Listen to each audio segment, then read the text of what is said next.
Hello, duck hunters, and welcome to the first episode of the Shooting Time Podcast with your host, Phil Conkey.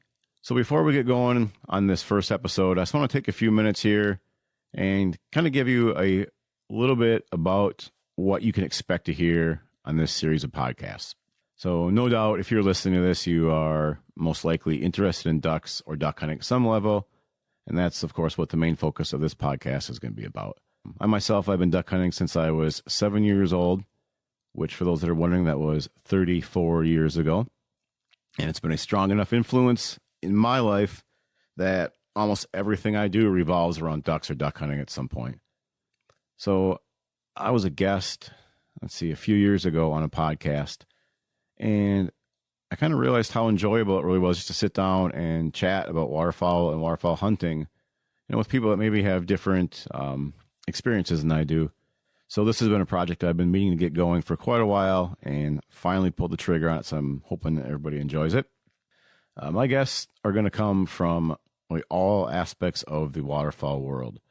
Since my interest in ducks goes, beyond just hunting them, I'll be sitting down with people like today's guest, Ryan Askren, who is a PhD student with a focus on waterfowl related subjects. We'll be sitting down with photographers who capture not only the ducks, but those scenes that just scream duck hunting and duck hunting passion.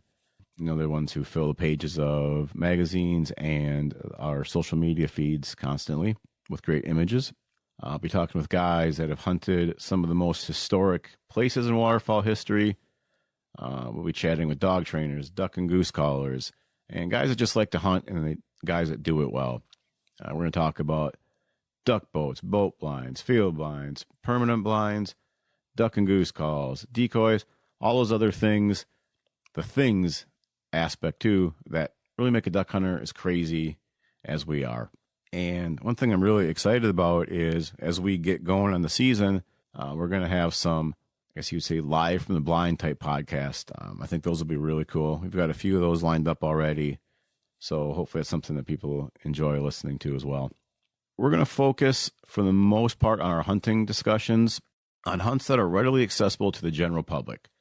And what I mean by that is that most of our talks are going to be talking about public land hunts or places, not including clubs or guide services.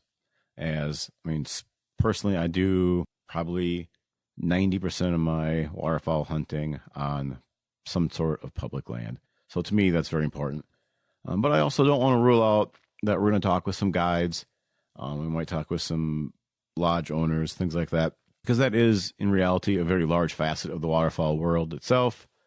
And there's a lot of knowledge that those people have and advice to other hunters and maybe to people that are wanting to pursue that line of work in their future. So we'll have those guys on as well, but the focus is going to be on public land hunting. So as you've seen, the name of the show is the Shooting Time Podcast. I chose that name as it's kind of a play on two aspects of my life that are both very important. One being the duck hunting side of life, but also the waterfowl photography side of my life. I feel like photography itself has really opened up kind of a new perspective into ducks, and just their daily interactions with me. And we're for sure going to spend a considerable amount of time talking about both hunting and photography, and who knows what else comes up in our conversations. Now, if you've ever read any of my posts or my blogs or anything like that, you'll see that I'm not really a whack 'em and stack 'em kind of duck hunter, although I guess I do feel I'm fairly proficient at that side of it, but that's really not the focus of my duck hunting. Really hasn't been since I was younger. If you were to put it into the 5 classical stages of a duck hunter's progression, I guess I would say that I'm a method hunter, meaning that the method of my hunting is probably the most important to me. It kind of really has always been that way. And it's oftentimes to the disgruntlement of some of my past hunting friends, because I've always been so focused on wanting to hunt a cool spot, wanting to hunt over water, and really valuing that over going out and just shooting a limit. But with that said, there's really nothing better than shooting a limit of, for me, greenheads and doing it the way I love it, which is trafficking mallards over the top of our heads with big decoy spreads, lots of duck calling, and pulling those birds down right on top of the decoys, all out of one of my boat blinds. So for me, that's about as good as life gets right there. with that all said, since you've made it this far, we're going to get going on our first episode. Today's guest is Ryan Askren. He's a duck hunter, a photographer, and I'd call him a waterfowl scientist. He's just a great guy. He's got a ton of knowledge about waterfowl species and behaviors. He's currently pursuing his PhD at the University of Illinois, and his focus there is on the behaviors of urban geese in that area, something I think a lot of folks who hunt geese maybe would be interested in.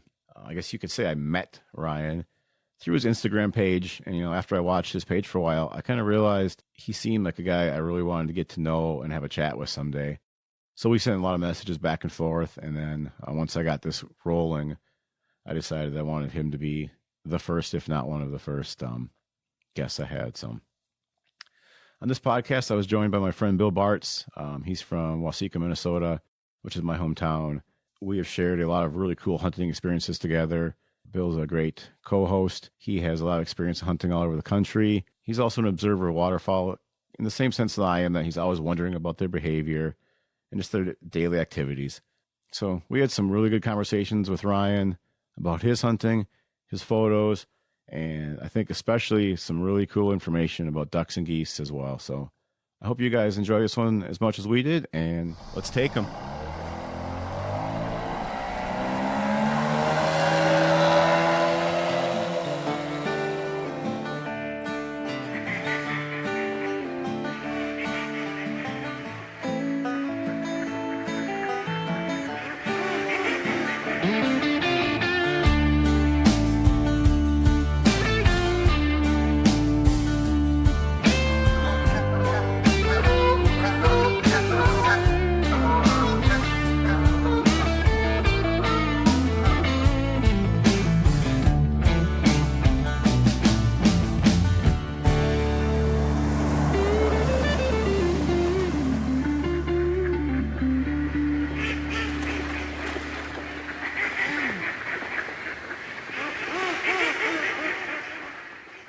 Hey everybody, we are here for what could possibly be the first episode of the Shooting Time podcast with Phil Conkey as the host.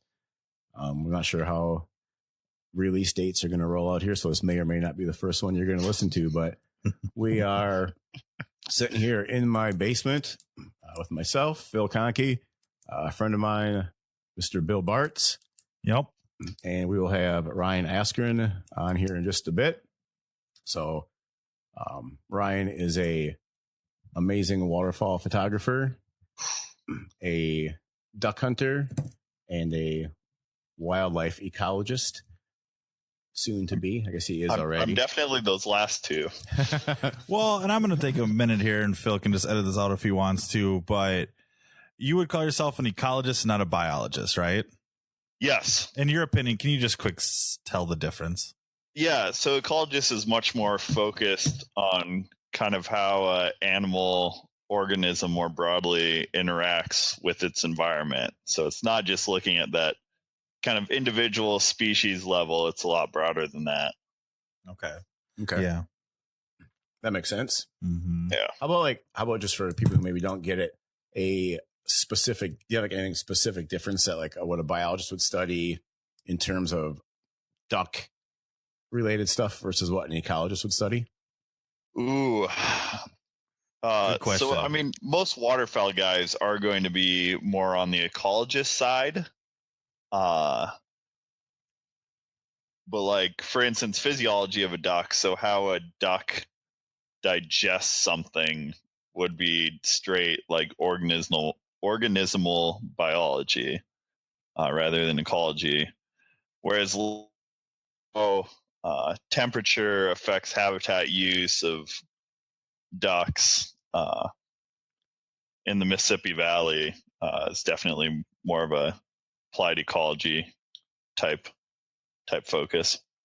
Okay, that makes sense. Yeah. A little more narrow path. Yeah, right. All right, so I actually was, introduced to Ryan, as probably most of my guests will be at some point, through Instagram. As most people, I assume most people who follow me probably follow Ryan. I think our pages are very close to each other. And vice versa. Yeah. Yeah, exactly.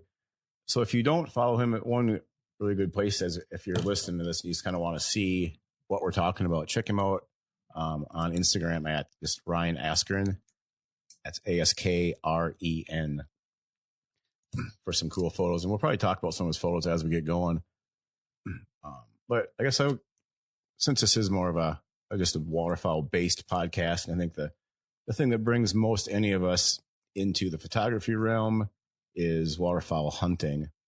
Yeah. That's how me and Bill we wouldn't know each other if it wasn't for waterfowl hunting. Mm-hmm. I've seen a lot of those memes going around the internet lately that talk about how the amount of great people that you've met because you're chasing ducks or something to that extent. And I think that's pretty much true in my life. I don't have a lot of friends that aren't at least interested in ducks, if not duck hunters at some point. So we're just going to want to talk about one thing for sure. Just get a feel for how your duck hunting, what your duck hunting history is, how you got started, who got you into it, all that kind of stuff. Like what brought you into kind of where you're at in the duck world today. Yeah, right. So I've been incredibly blessed to have a dad that's just been incredibly supportive of all my addictions and shares a lot of the same interests. And I really, even as a kid, man, I was fascinated by guns, like not in a bad kind of mass shooter type way, but just always really interested in them. Even as a little kid, like I was making them out of Legos and stuff. I was always fascinated with birds. Like my parents, if there was a book I wanted, they would pretty much always buy it for me.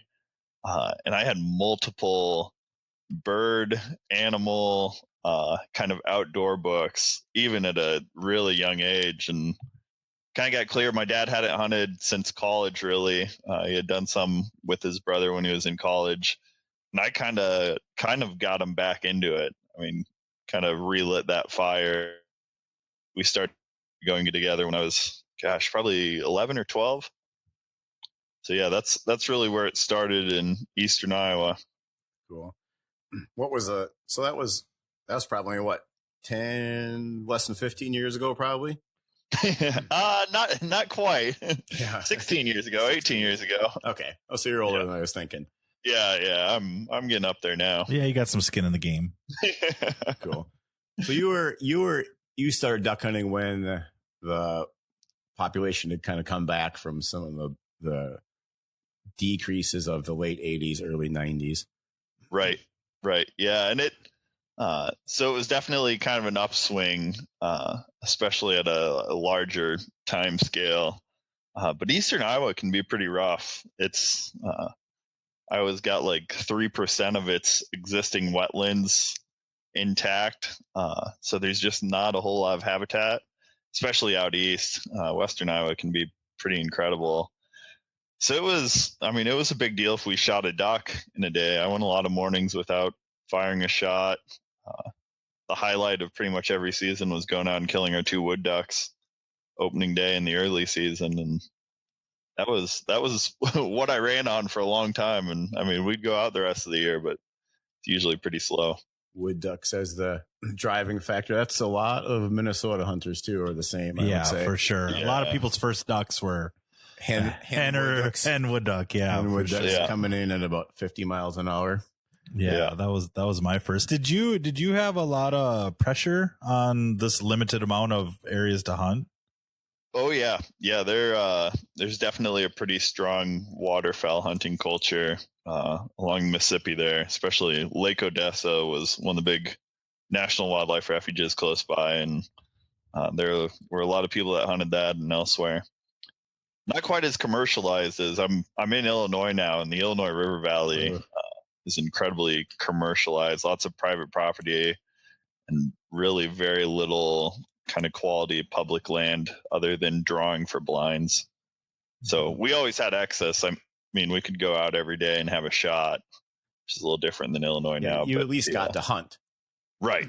That's one of the nice things about at least I guess you'd call the upper Midwest. I don't know what Illinois is technically considered, but kind of this upper Midwest states, at least you're going to go and you're going to be able to hunt somewhere. Like you don't have to go to a booth and pull a number and hopefully. No, like growing up for me, I didn't do any of that. Yeah, no, never. That was. Oh yeah.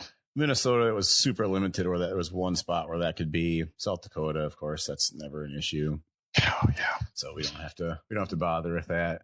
Both of us, we're both from Minnesota, southern Minnesota originally. Southern central Minnesota. Central. Oh, okay. So we have neat. We have kind of a feel for what the Iowa thing is like. Our wetland situation isn't as dire as Iowa's. Right. That one of our jokes was always that you'd see people from Iowa's vehicles piled up around the lakes in our hometown of Waseca, all to catch bullheads simply because there's no lakes, so few lakes in Waseca, and no one else would fish the lakes from home. But there was just be 25 blue license plates lined up around the junky lakes in town. So Yep, the blue platers. yeah, well, for some reason in South Dakota, Minnesotans are called the blue platers, which I haven't quite figured out because they're not really blue; they're white and blue. Whereas Iowa had that straight up old blue for a long time, so I was always confused at who the heck people were talking about with blue platers. I've since figured that out, and I have a little more respect for the blue platers though, since I'm one of them. Since you're originally one of them, yeah. Everybody's got some enemy or something to grumble about. Every state has to have. Iowa was the butt of many Minnesota jokes. Yeah, it's usually the state south too. Like for Iowa, it was Missouri. See, that's what's going through my brain right now. Is it might all be perspective too, because everyone wants to go somewhere different than where they're at because they think it might be better. Yeah, like the northern state maybe just like perceived as more pure, perceive themselves as more pure. Maybe our water's better, or this is better. They're a little further away from the crowd of people, maybe. Yeah, who knows? So it is interesting. Since this is the first time we're getting this, I kind of wanted even just to run through my like intro to hunting, and then Bill's too. Yeah, you better go first, though, Phil. So like for me, I mean, my whole intro to waterfowl started probably when I was like 6 or 7 years old, and I noticed my dad getting ready to go one year, and I didn't, I was young enough that I kind of knew what was going on, but didn't exactly know. Saw him getting camo out and getting decoys out, and he had a ton of old herders decoys. And just so everybody knows, I'm 41 years old. So this is, like 35 years ago that I was watching all this happen. Long time ago. Really long time ago. And so I saw all this happening. I didn't get to go with the first year. He hunted with some buddies then. He had kind of a big group of guys, and I didn't go with them. And I think that next year when I was like 6 or 7, he took me out, and I just remember like it was just a big production, and it was this huge thing that happened. It wasn't like we just simply strolled down to some little thing. He had plans, and we had all sorts of stuff. He was up at 4 a.m. making sandwiches and hot chocolate. And, we went to shop for all my clothes, and we had a path made ahead of time of how we were going to get to our little pothole. And it was like a half-mile walk into this public spot in Minnesota. For me, a half mile was, it seemed like we walked forever. Yeah. And it was never ending. And I just remember like how cool all that was. And we got there. And one thing me and Bill talked about before we started this was how back at that point in time, Minnesota's duck opener didn't start until noon on the Saturday of the first day of the season. So Did you guys deal with that in Iowa too? Did you have weird opening times? We didn't. Wisconsin was still that way. I went to college up in Wisconsin, and had to deal with that for duck opener, but that's always been interesting to me. It's such a weird deal, and I think it was just some really weird biological reasons they had, that it was protecting hens and all this. But anyone. Yeah. Do you know the reason why noon was? I was always told safety, which didn't make sense to me. I don't. So no, I can't imagine there's a legitimate biological basis. So maybe the reason why it survived for so long, because it's changed now. Now it's half hour before sunrise, but they even dabbled with 9 o'clock. This is in Minnesota speaking, but they dabbled with 9 o'clock for a couple seasons too. Yeah. And I don't know, I'm sitting here trying to think real hard about it, and I can't think of a legitimate reason as to why that was, except for it just got penciled in as tradition. I know for a while there. Yeah. I think that's probably a lot of what it was. Which you'll find in all hunting, but waterfowling in particular is traditions important. Tradition. Oh yeah, definitely. So these, we'd hike out we'd be at these spots at like 5 a.m, and with our headlights on and our rubber hip boots because I couldn't get waders because I was too small. And we'd walk and walk and walk. And I remember we'd get there and then we'd sit there from dark. And then about 9 o'clock, we'd break out a lunch. And that was just cool. Yeah. And there'd be ducks buzzing all over the place because there's people walking in the marshes all over and they're kicking ducks out. And so you're seeing ducks, and your first time, you don't really know what's going on, but you see all the stuff happening. And there was a few of us. There was 2 other friends of mine that were, they were probably 11, 12 years old, and they had done it before. And my dad brought them with. And so you just see all these things happening and all these little parts of the process really start to click. And I think that's what really got me in, is it was how it was brought into me. It wasn't casual. It was this really like intense process. And it was just cool. From that first day, that's all I thought about the rest of that fall. And I went to school talking to my buddies about it. And that next summer and then next winter, that's all I could think about was duck hunting from the time I was like 7 years old. I remember I have a picture of me holding up my one hen wood duck that I probably didn't even shoot. I'm sure my buddy Matt Stallo probably shot it, but I claimed it because I just thought that I hit it because of course it fell. And it was in the same flock that I shot at a duck. Right. So who knows, So, but they weren't going to argue with it, and they let me have it, and it was cool. And ever since from that time on, man, that's the number one thing that kind of drives whatever I do is just duckiness related things. Mm-hmm. Yeah, that's neat. That's awesome. Yeah, it really is. The one thing I always think about too, like especially when you're younger, which it still exists today, but when you were younger, it was a Christmas-like feeling, Christmas Eve, Christmas Day, whatever, however your family celebrated. But duck opener as a child, for me anyway, I was more excited about that than I was the night before Christmas. Oh yeah, no question. Like didn't sleep. Yeah. And when I was little, I didn't have sleeping problems, and didn't sleep on the night before duck opener. Yeah, you waited. You had all your clothes lined out, ready to go. Which, granted, I still do now, but that's just more for convenience. Yeah, but before, it was like the first day of school. Like you had like what I'm going to wear, and these are my 3 pairs of socks I'm going to wear. You actually spent time laying it out. Oh yeah, yeah. I had it laid out on the end of the bed. I'll be honest. There are openers. There are some mornings that if I'm on a trip, I still will not sleep a wink just because I'm like so jacked up to go and just so ready and thinking about everything I need to do and everything that could go wrong that I'm still that way. Man, like it's funny. It's funny you say that about the things that could go wrong because, like, not to like disparage my buddies that I hunt with, but I tend to be like the guy that's putting the hunt together because it's my boat and I'm the one. There's other buddies who scout. There's for sure that, but I'm always like kind of the one who has the gear and is kind of like pushing things. So I'm always like nervous in the back of my mind. Oh man, we got to make this good. What if somebody beats the spot? We need to get up. We should get up even earlier than we decided on. We should get up at 4, not 4:30. We should be out there now. What if the wind changes? Oh man, is it going to be cloudy? I hope it's not cloudy. There's all those little things that like half of them, you can't control most of them.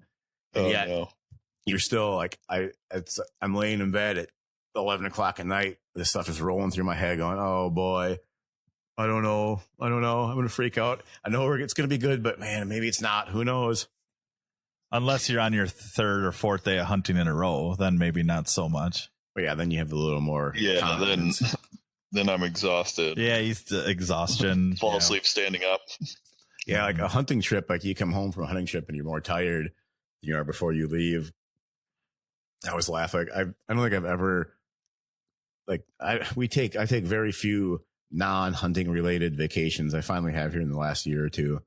But like every vacation I took before I come home and I was exhausted and I had more work to do before when I got back than I did before I came home or before I left. So yeah. I've always kind of dug that part of it. Like just that anticipation of everything that comes into it. Yeah, definitely. So like you guys hunted the Mississippi. Did you actually hunt the Mississippi or were you off on like offshoots of it or were you kind of offshoots? We hunted the actual Mississippi a little bit, more so in high school. So my dad had a mud boat while I was growing up and let me use it kind of whenever. So every Christmas break and every chance I got. I mean, one of my really good buddies was a pretty dedicated hunter. So we'd be out somewhere, usually on the main river, kind of close to town. There were quite a few, mostly park mallards, but mallards nonetheless. Hey, they're flying the river. Yeah, they're fair game. Yeah, but yeah, lots of backwater as well. Like I said, lots of wood ducks, and then there's another marsh, Conesville, kind of along the Cedar River, and it's a really nice emergent and moist soil marsh. One of the best that's still intact in that part of the state. Did a lot of hunting out there. Got to cut my teeth on blue wings and green wings. We shot a lot of teal in Iowa. Oh yeah. Well, so you were squarely in the middle of the Mississippi. So you probably didn't see a lot of, like, I bet back then you probably rarely saw like a widgeon or a gadwall, right? Or that kind of stuff. Yeah. Very, very seldom on the Mississippi. I remember shooting a spoonie and a gadwall on just an awful ice storm day. We had to use 3 trucks to finally get the boat out. Couldn't even back down the ramp. It was like an inch of ice. Yeah, we shot a gadwall and a spoonie, and honestly, it was one of the most memorable and best days of my life. Just I love the challenges. I love working for it. I mean, the shooting and having the birds come together is nice too. But yeah, I love those memorable kind of when fit hits the shan type hunts. Yeah, well, that's one of the things that like I can really. I've always. So basically, one of the thoughts. So I had a blog that I started, and I haven't been good with it for the last month. But one of the things I keep meaning to write about is how hunting is really kind of what you make it. Like people, and the reason I even thought of it in the first place was because of turkey hunting. Because I hear a lot of people talk about how turkey hunting is so easy and they're dumb and this and that. Like, yeah, it can be, and I've had those scenarios where that's the case. But I've also had cases where this spring we hunted the Missouri Breaks and we shot the only 4 turkeys that we basically saw over like a 5-day hunt. Yeah. And I've had that in northern South Dakota where we're hunting huge country. And the turkeys have a million places to go. And I choose to hunt those places because it makes the hunt kind of more memorable. It's more of an adventure. It's just a different thing than sitting in a guy's farmyard, shooting a turkey that flies down from the roost and immediately runs right in. Yeah.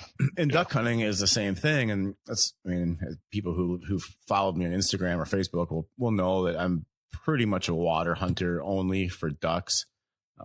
I haven't shot a duck out of a dry field in quite a few years. And it's not because I think it's wrong or anything like that, but just I've chosen to make the water my place to do it because it tends to always be more of an adventure. You're launching a boat, you're driving out in the dark, you're putting decoys out, you got waders on. Weather is more critical. You can't just get back to your truck right away. So all that kind of stuff is why I like it. Yeah. And like just all those little aspects of that type of stuff just is what really can make a hunt cool. And the same thing goes if you're hunting a field and it's super cold and you're laying in a layout blind and you're freezing and you're shivering.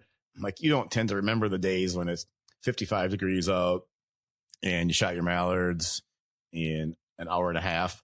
But if it was 20 degrees and it's snowing and you had flocks of 300 coming in through snowflakes, you're going to remember that way more than those other hunts. And I think a lot of it's just the background, but also just kind of the fact that you actually got out and went and that stuff when a lot of other people don't, and they don't want to put that little bit extra work in to make it happen. There's a lot of people who would get to the boat ramp on a day like you were just talking about with an inch of ice on the ramp and be like, I don't think we're going to go. Let's just run to the restaurant and the cafe instead, and we'll go out tomorrow. But they missed all that coolness of, even though you maybe only shot a spoonbill and a gadwall, but you wouldn't have shot it otherwise. And I was thinking to myself the other day as I was working out and I was standing on the stupid treadmill, which I hate, of like, are there any days that I've ever regretted going hunting? Like I was ever happy that I didn't go? Yeah, that's a good question. Like there's not. And there's a lot of days that I wish I would have went when I probably could have. Not a lot. Yeah. I mean, I try to go most, but I don't think there's any days, even though they were like, miserable, like we had to slop through how far of distance, or I broke a prop and got my truck stuck and didn't shoot a duck. I mean, I'm still glad I went. I had one of those days last year. I broke a prop and a lower unit on my boat, got my truck stuck, and we never even shot a duck. And I still wasn't like, wow, we should have stayed home. I mean, I'm still glad we tried. I would do it again, other than the financial costs of having to replace all the stuff on my boat. But other than that, I'd still do it again, because you never know. It could have been awesome. That's the beauty to hunting too. Every single day you go, even if it is poor, you gain something out of every hunt, whether it be knowledge. For sure, you're always going to gain some form of knowledge from every single hunt. There's no such thing as not learning something from a hunt, but you gain knowledge and experience and how to go about it the next time better. Oh yeah, for sure. And, and it's just one of those things, like, you just always, like, you stick it in the memory banks too. And like, you're never going to be 85 years old on your deathbed. Like, oh man, I'm glad I didn't go those days, because I sure would have hated that. You never know. Yeah. Right. Oh, cool. So what was your intro to duck hunting, Bill?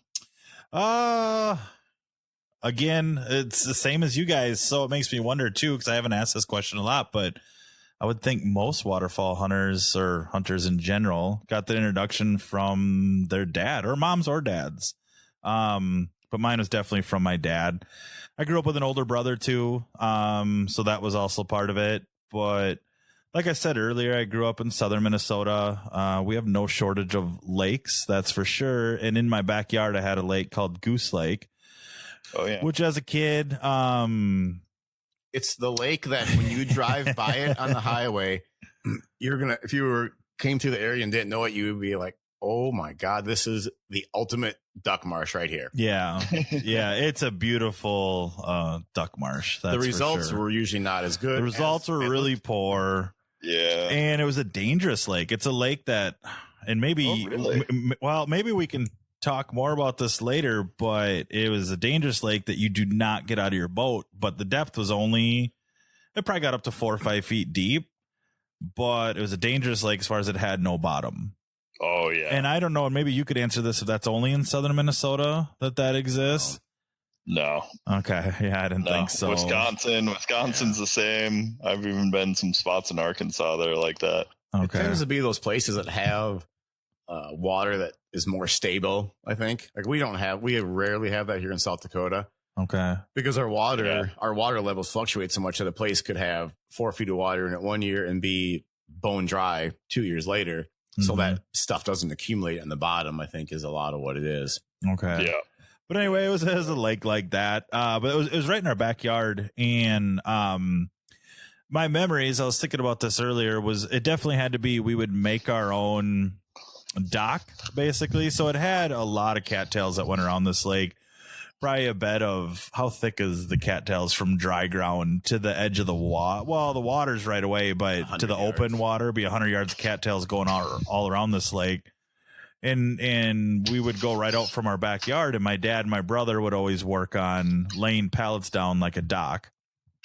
And as soon as we got to more of the open water where you could have a boat in it, we'd drag the duck boats out there, and we'd have them sitting out there. So what was cool about me, my first introduction to duck hunting, was I did get to wake up. Of course, even though opener wasn't until noon, we would get up at 3:30, 4 in the morning, and head on out our homemade dock made out of pallets and get in the duck boats and paddle out there, and sit and wait. Bologna sandwiches, root beer, hot chocolate.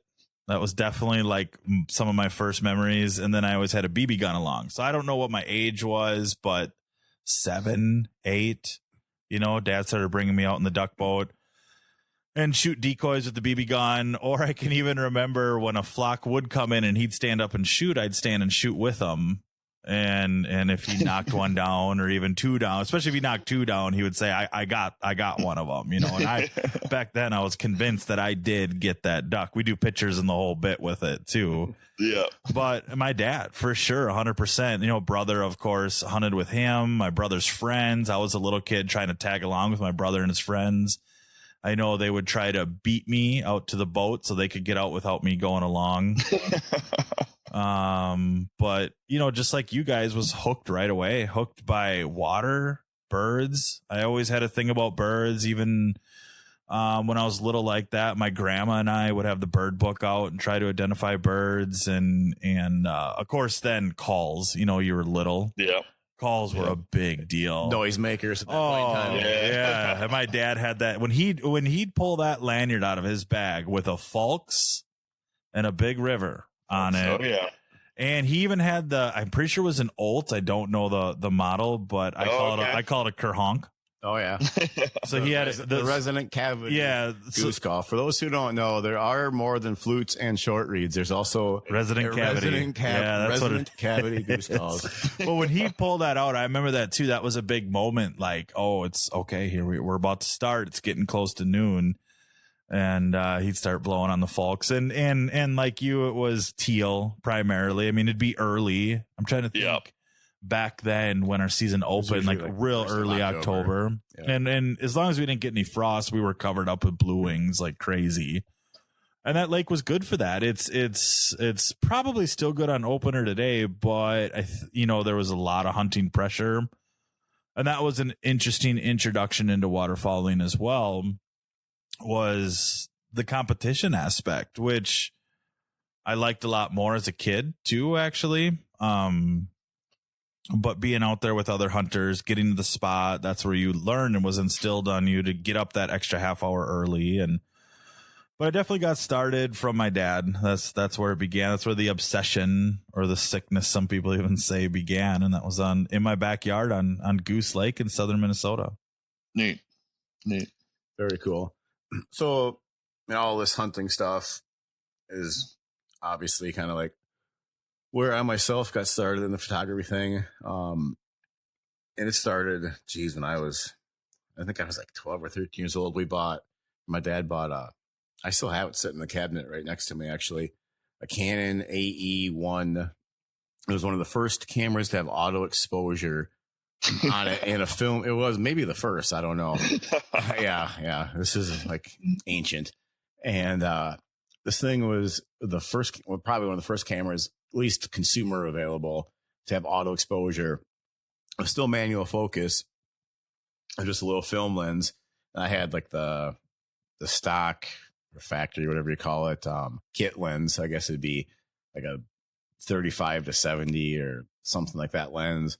And I had the sucker, and I was bound and determined to go out and get photos of ducks with that when I was 13 years old. And if you can imagine, if you've ever tried taking photos with a 35 millimeter lens, it's not good. And so I was super disappointed with what I got. I kind of quit.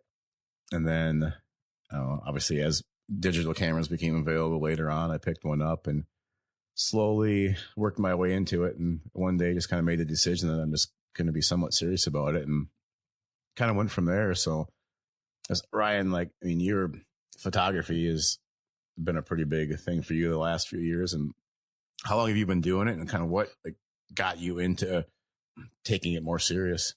Yeah, so I was similar. I started pretty shortly after started hunting. We had a marsh that I'd get to go see all these ducks that I didn't see all season. And at first I started taking, I think it was either a 2 or a 3 megapixel Sony Cybershot, just a little point and shoot. But I remember sitting on the side of a levee in this public marsh with just thousands of ducks, mostly divers, out in front of me.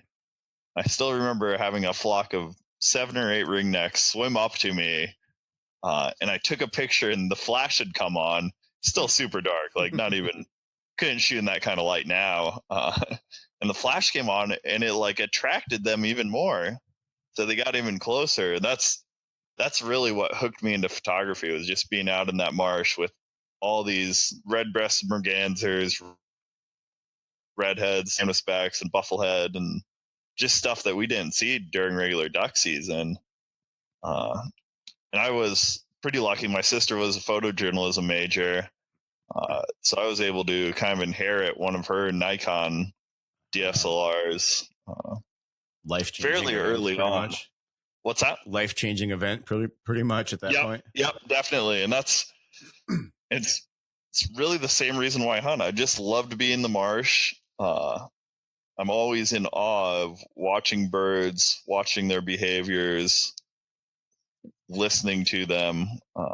And yeah, it was just kind of really a better chance to do that even than hunting.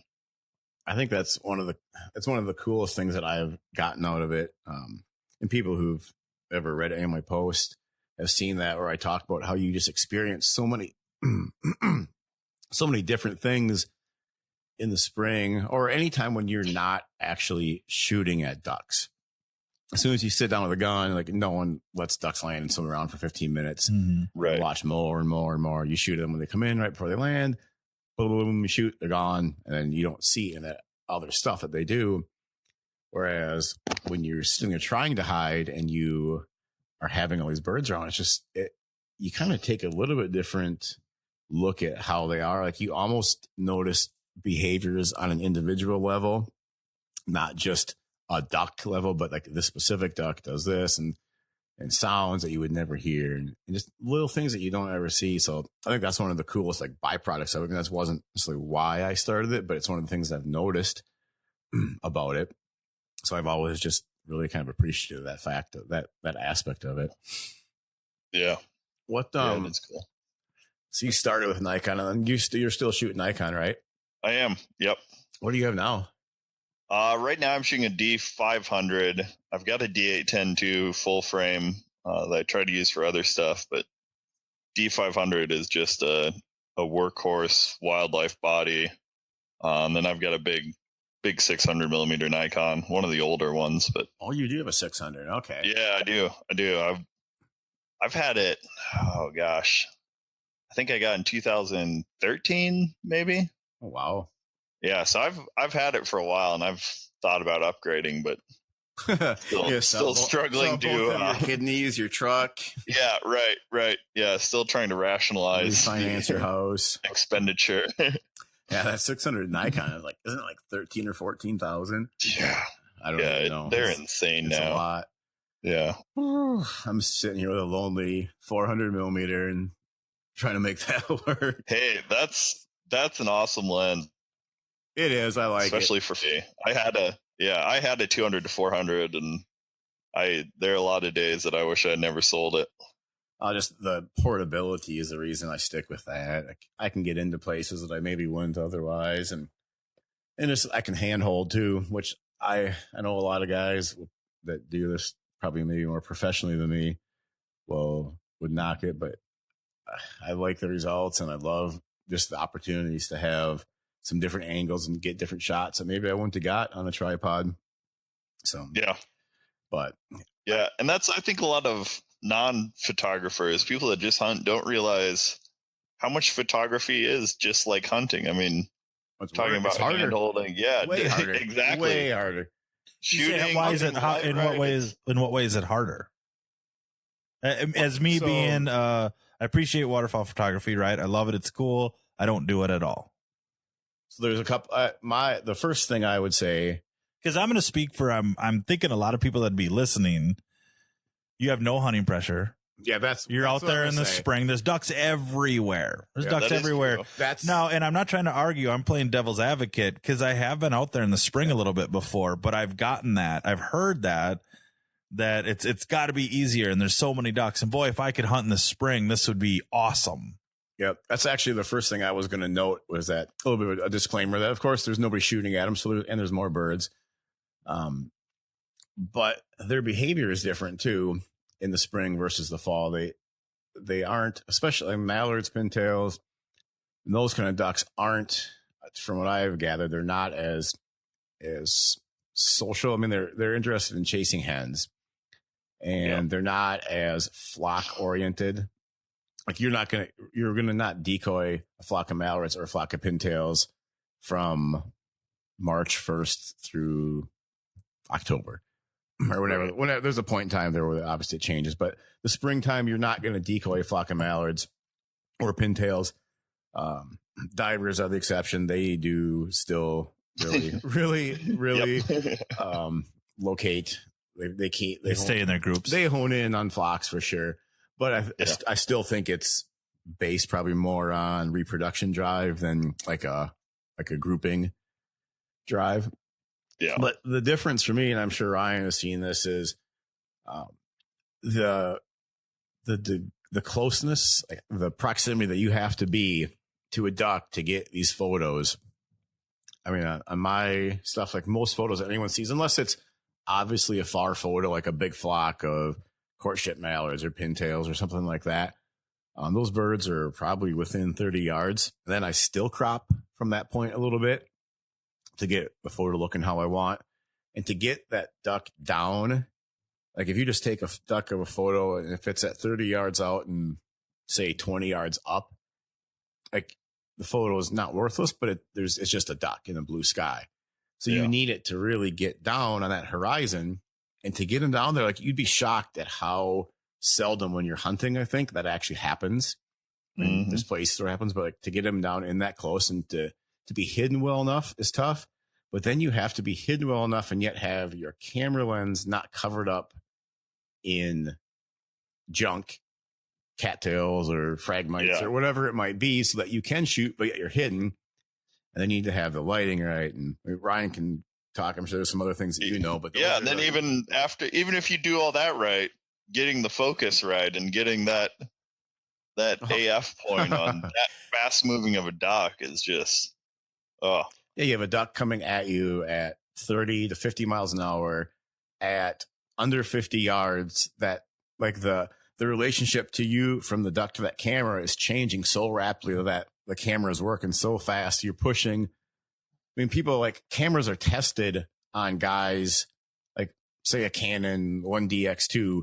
Like someone goes out and tests it as a sports camera, and they test it on some dude running the 100-meter dash. And what's he running, like 18 miles an hour maybe? And it's this huge guy running at you. Yeah, in a straight line. Yeah, running at you with a clear background. Well, yeah, almost any camera can do that. And they're happy when these cameras can keep focus on 80 to 90% of those shots.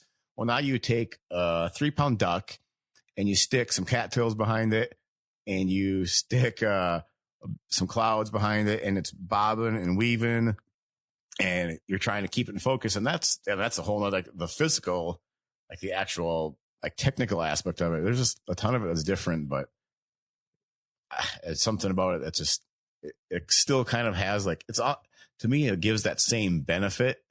Like after you shoot a flock of mallards with your gun and you're done, it's like, okay, that was awesome. And you're hooting and hollering or whatever. You kind of have that like fulfillment factor.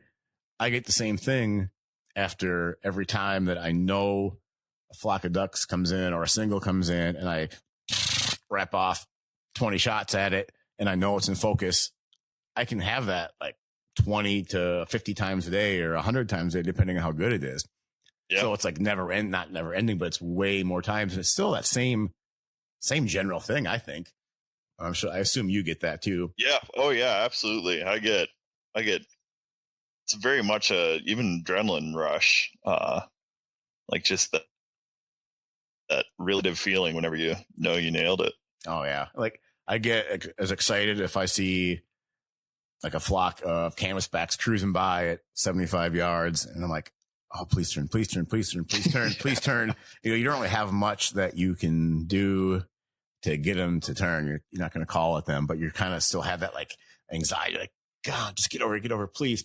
You're at the right angle. The sun's out. Everything's perfect. Just do it. And then they go by. You're like, oh, man. So do you call? Do you ever call? Do you bring your calls at all? I don't. Ryan? I've tried, but not.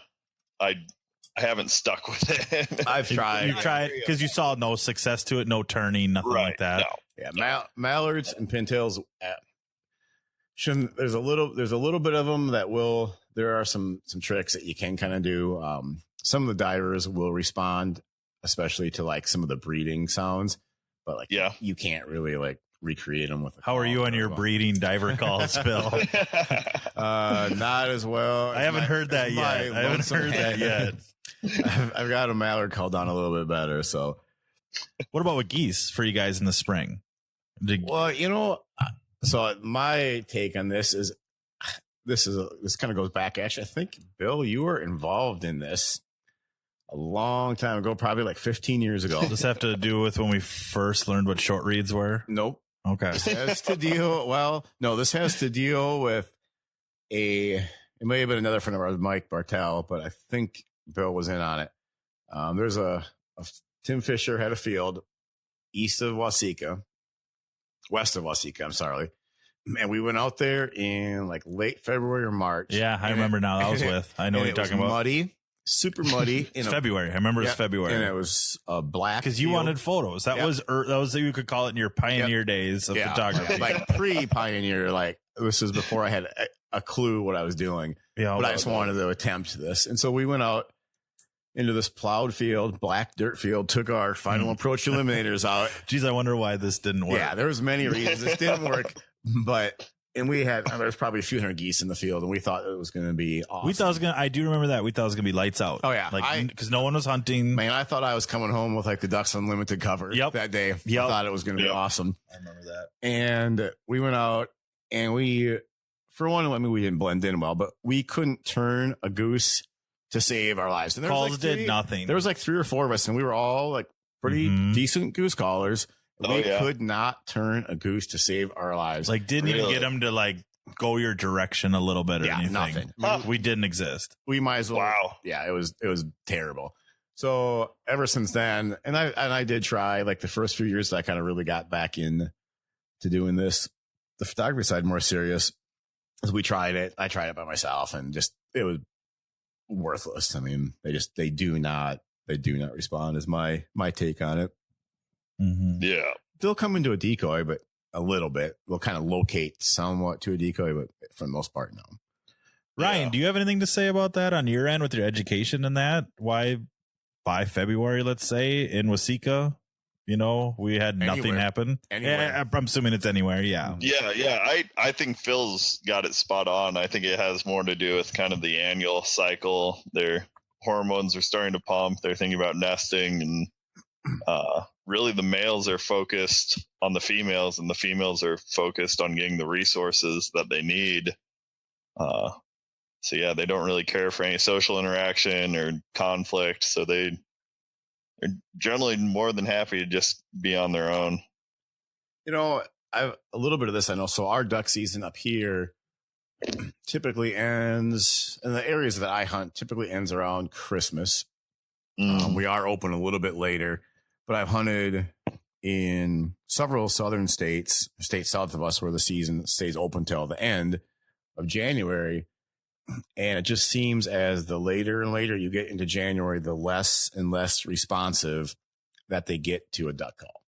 Like the prime time. I mean, like both me and Bill, like we didn't even mention it, but that like duck calling, we both used to do contests and all that baloney. But like duck calling or goose calling are like 2 of the driving factors that always like kept us super interested in hunting. Yeah. And so I'm always very aware of how ducks react to calls. And it seems like that mid-November, late November, maybe even early November, all the month of November, let's say, through mid to late December is like the prime time for blowing a duck call, when you're just going to see that snap out of a duck. Where you hit an aggressive hen and you're going to see their backs just snap to you just like that. Yeah. And we've hunted Arkansas a few years. I haven't been down for I think a year or 2 now. But it's like that later we always went the last week of the season, and it just seemed like you were getting ducks in more so because of the spot, or like just all of a sudden, like some started to trickle in your spot and then the rest came in, versus like we didn't see that snap that we would see like up at home on November 15th. And so I think that's up at home. What are you saying? Here. South Dakota. Yeah, anywhere in, like, I mean, if you were at Stuttgart on November 24th or whatever they open, I'm sure it's awesome. Like you would see that and it'd be the best of both worlds because you're in the woods and you have ducks that are super responsive. Whereas that late time of the year, and someone can probably leave a comment on my Instagram page here about this if they think differently, but it just seems like later in that January, they're already taking to that kind of like mindset that they're in the breeding stage more so than they are just being ducks, which I would like duck hunted ducks in October, November, December. Yeah, right. And that's, I mean, a lot of the reason why they're in those woods too, and I'm sure we'll get into some of this later, is, but yeah, that kind of visual cover, just having those trees and shrubs and stuff in there, it's really good for pair bonds where it's just that male and female together and they aren't, makes sense. displaying in front of a bunch of other pairs. That makes sense. It's too bad there wasn't more of that in the country. Yeah, right. Yeah, rather than have to drive 13 hours just to go there and have a who knows what kind of hunt. But that's half the fun, though. So yeah. So the one I mentioned earlier that I think our Instagram pages are similar, yet I think they're different in that our photos are a little bit different. So I was kind of just curious on like what your process is like, because it just looks scrolling through your photos, man. It looks like, I mean, you've kind of been all over the place taking photos, and I assume it's probably as part of like projects and whatnot.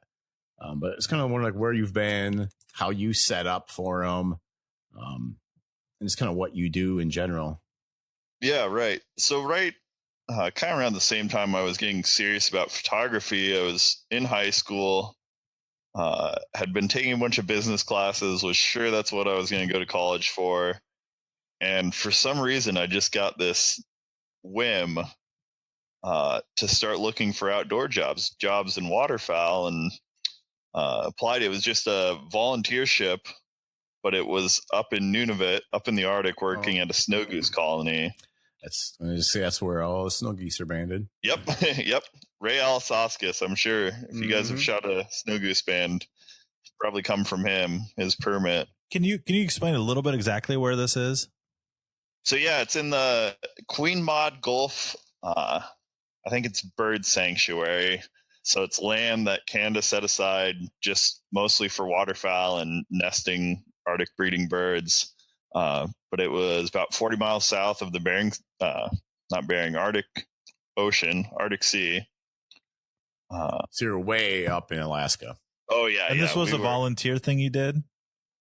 Yep. Yeah. So it was, I mean, I got a stipend and they paid for flights, but yeah, it was my junior and senior year of high school.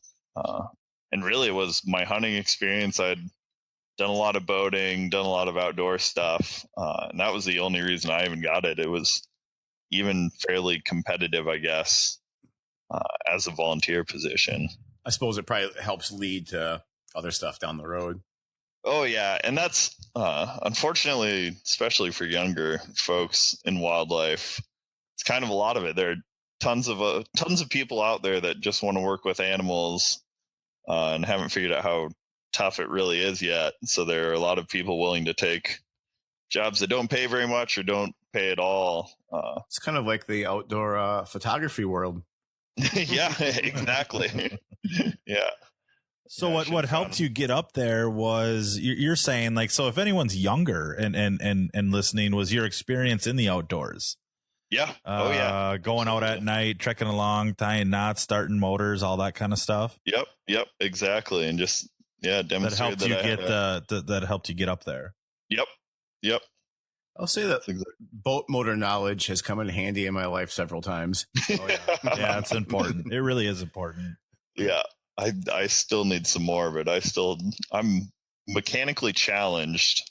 I've done enough. I've broken enough stuff that I'm starting to be able to figure it out. But that's how you learn. Yep. Yeah. Exactly. Yeah. Right. So you've kind of been all over the place then. Well, I want to talk about the snow goose thing. I guess this is new to me. So all snow geese are banded up there where you were? No, not all snow geese. Okay. But they've banded over, I think, 10,000 a summer for at least the last 10 years, maybe 15, 20. Ever since there's been a concern with the growing populations, right? Yeah, and even before there was snow goose research done up there. And it's one of the biggest snow goose colonies. It is the biggest Ross's goose colony in the world. So, I mean, it's just tons of birds up there, and that's kind of why we focused a lot of research and banding effort up there. I think like almost all Rosses are done there, aren't they? Yeah. And and they're a really interesting species where they're kind of shifting their distribution as well. So I think there are some like around La Perouse Bay, and I don't quote me on this because I'm a little fuzzy on some of those other areas, but they've expanded. But yeah, the vast majority of them are banded there. Yeah. You know, everyone I've ever heard, like I have a Ross band, and I know it was there. Everyone I've ever seen shot has been from there. So cool. It's kind of cool. Neat. Yeah. Yep. So yeah, after that, I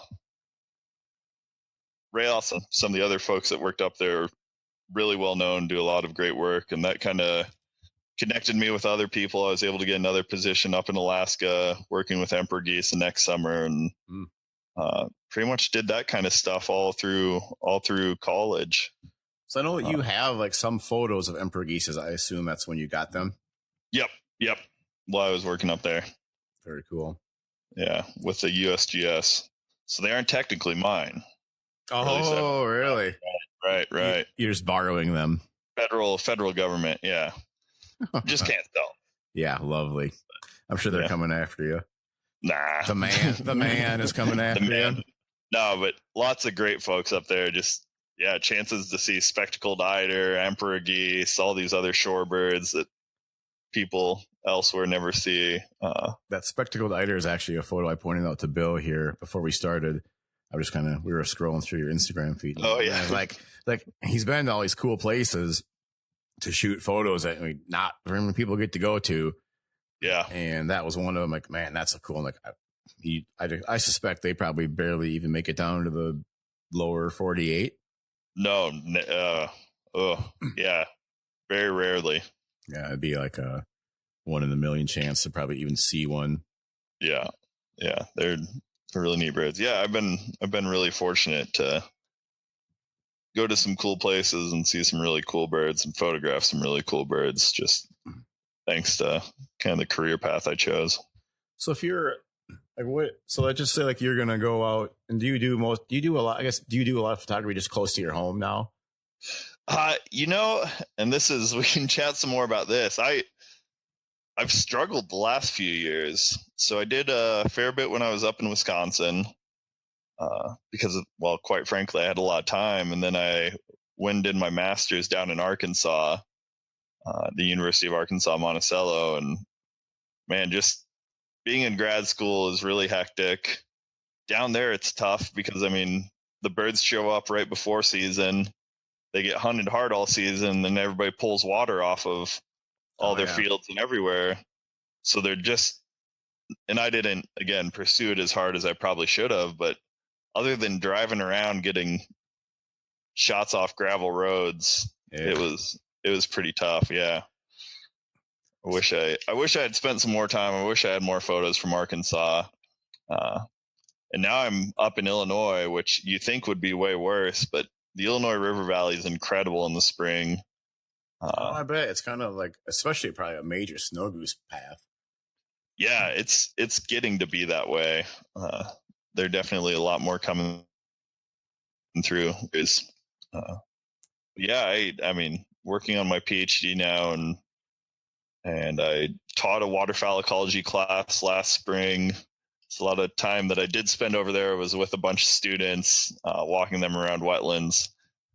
And I don't know, I don't like to do it halfway. Like when I get in the mood to do waterfowl photography, I go all out. I'm going every morning and, going out into the marsh and really patterning them well. Yep. And yeah, just haven't done a very good job of that. Still snap some photos here and there during hunts or locally, right after season, especially January. But yeah, nowhere near as much as I should be doing. So like, what's like your actual process? So I'm just looking at like what you have. One thing I don't have a lot of is you have a lot of those like cool, like close up, like on the water type shots. How are you hiding on that? Yeah, it's mostly just because I suck at getting them in focus while they're still in the air. So I had to do something. So I set up with a really either a low tripod or a skimmer.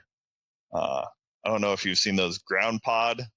It's basically like a dish that you can put your tripod head on. Okay. And yeah, usually I've started panel blinds, just like turkey hunting blinds. Yeah. That you stake those out, cut a hole for your lens in and then grass it up around the outside. I've tried like just putting a camel blanket over me. I've tried ghillie suits, and I really think having that just solid kind of wall barrier between you and a bird that's on the water makes a big difference. Oh, I would. Once they're on the water, they're so skittish. You would never expect it. So you're actually the perfect guy to bring up two of my theories here. Okay. So you have a lot of ducks on the water around you. Yep. For one, I know. I'll say I know. Maybe see what your take on it. That they hear the shutter of your camera going off when they're coming in. I don't know if you ever noticed that. Oh yeah. Yeah. Where you're waiting, and then all of a sudden they get to the spot and you start wrapping off photos and immediate flare. And the second one is, let's say that they do not flare from that and they get down and they land and you're hidden and you have a solid wall that there's no way for them to see you, and they happen to get downwind of you. Do you ever notice anything? Here we go. Here we go. Oh, yeah. Do you ever notice anything different at that point in time? I pay really close attention to this because I've had this conversation with a few people. Or debate. Have you had this debate? Yeah, maybe? it's just a conversation. It's a Phil and I have been going back and forth on this for years now. For people who know and have done it a lot, it's just a conversation. For people who have never done it, it's a debate. Yeah. Yeah. No, I have had times where like the only thing I can think of is that a bird has winded me. Yep. And yeah, it's fascinating to me. There's no, in my mind, there's no question that they smell you. There's no question. It's got to be the close. They have to be like under 15 to 20 yards.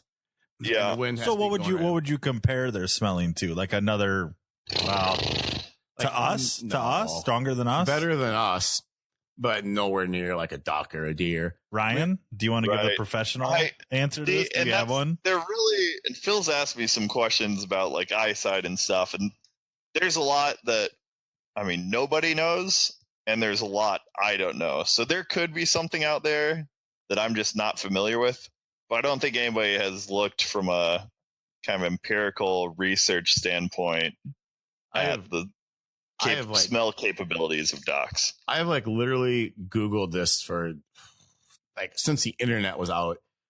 So like this is kind of funny. Like my take on the thought of the ducks being able to use smell to somewhat detect danger starts again back when I was like 10 years old, and on this lake that in town where I grew up, I'd ride my bike down to it, and there was a end of it that was really marshy, and there was ducks always on it.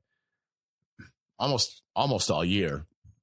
And I would sit and I would crawl under like the flares grass to where it was so thick that there was no possible way they could see me. I mean, I literally had like a eye hole poking out of this grass, and these ducks would come swimming down the shore, and I'd be all excited. Here they come. And sure enough, every time they got to the right in front of me, they bailed out about 20 yards and made a U around me, and then came back and went back down the shore. And I mean, I saw it, I don't know how many times I was little, 25, 30, 50, who knows, a ton. And back then I thought about it. I remembered it. And then all of a sudden, once I started taking these photos and I had it happen more and more and more, I'm like, man, it's gotta be the case. So I always just like to bring it up with people who spend a lot of time around ducks. Cause like people just recognize it if you pay attention to it and are aware of it. Yeah. Do you think it's possible that it could be any sort of noise or even your breathing?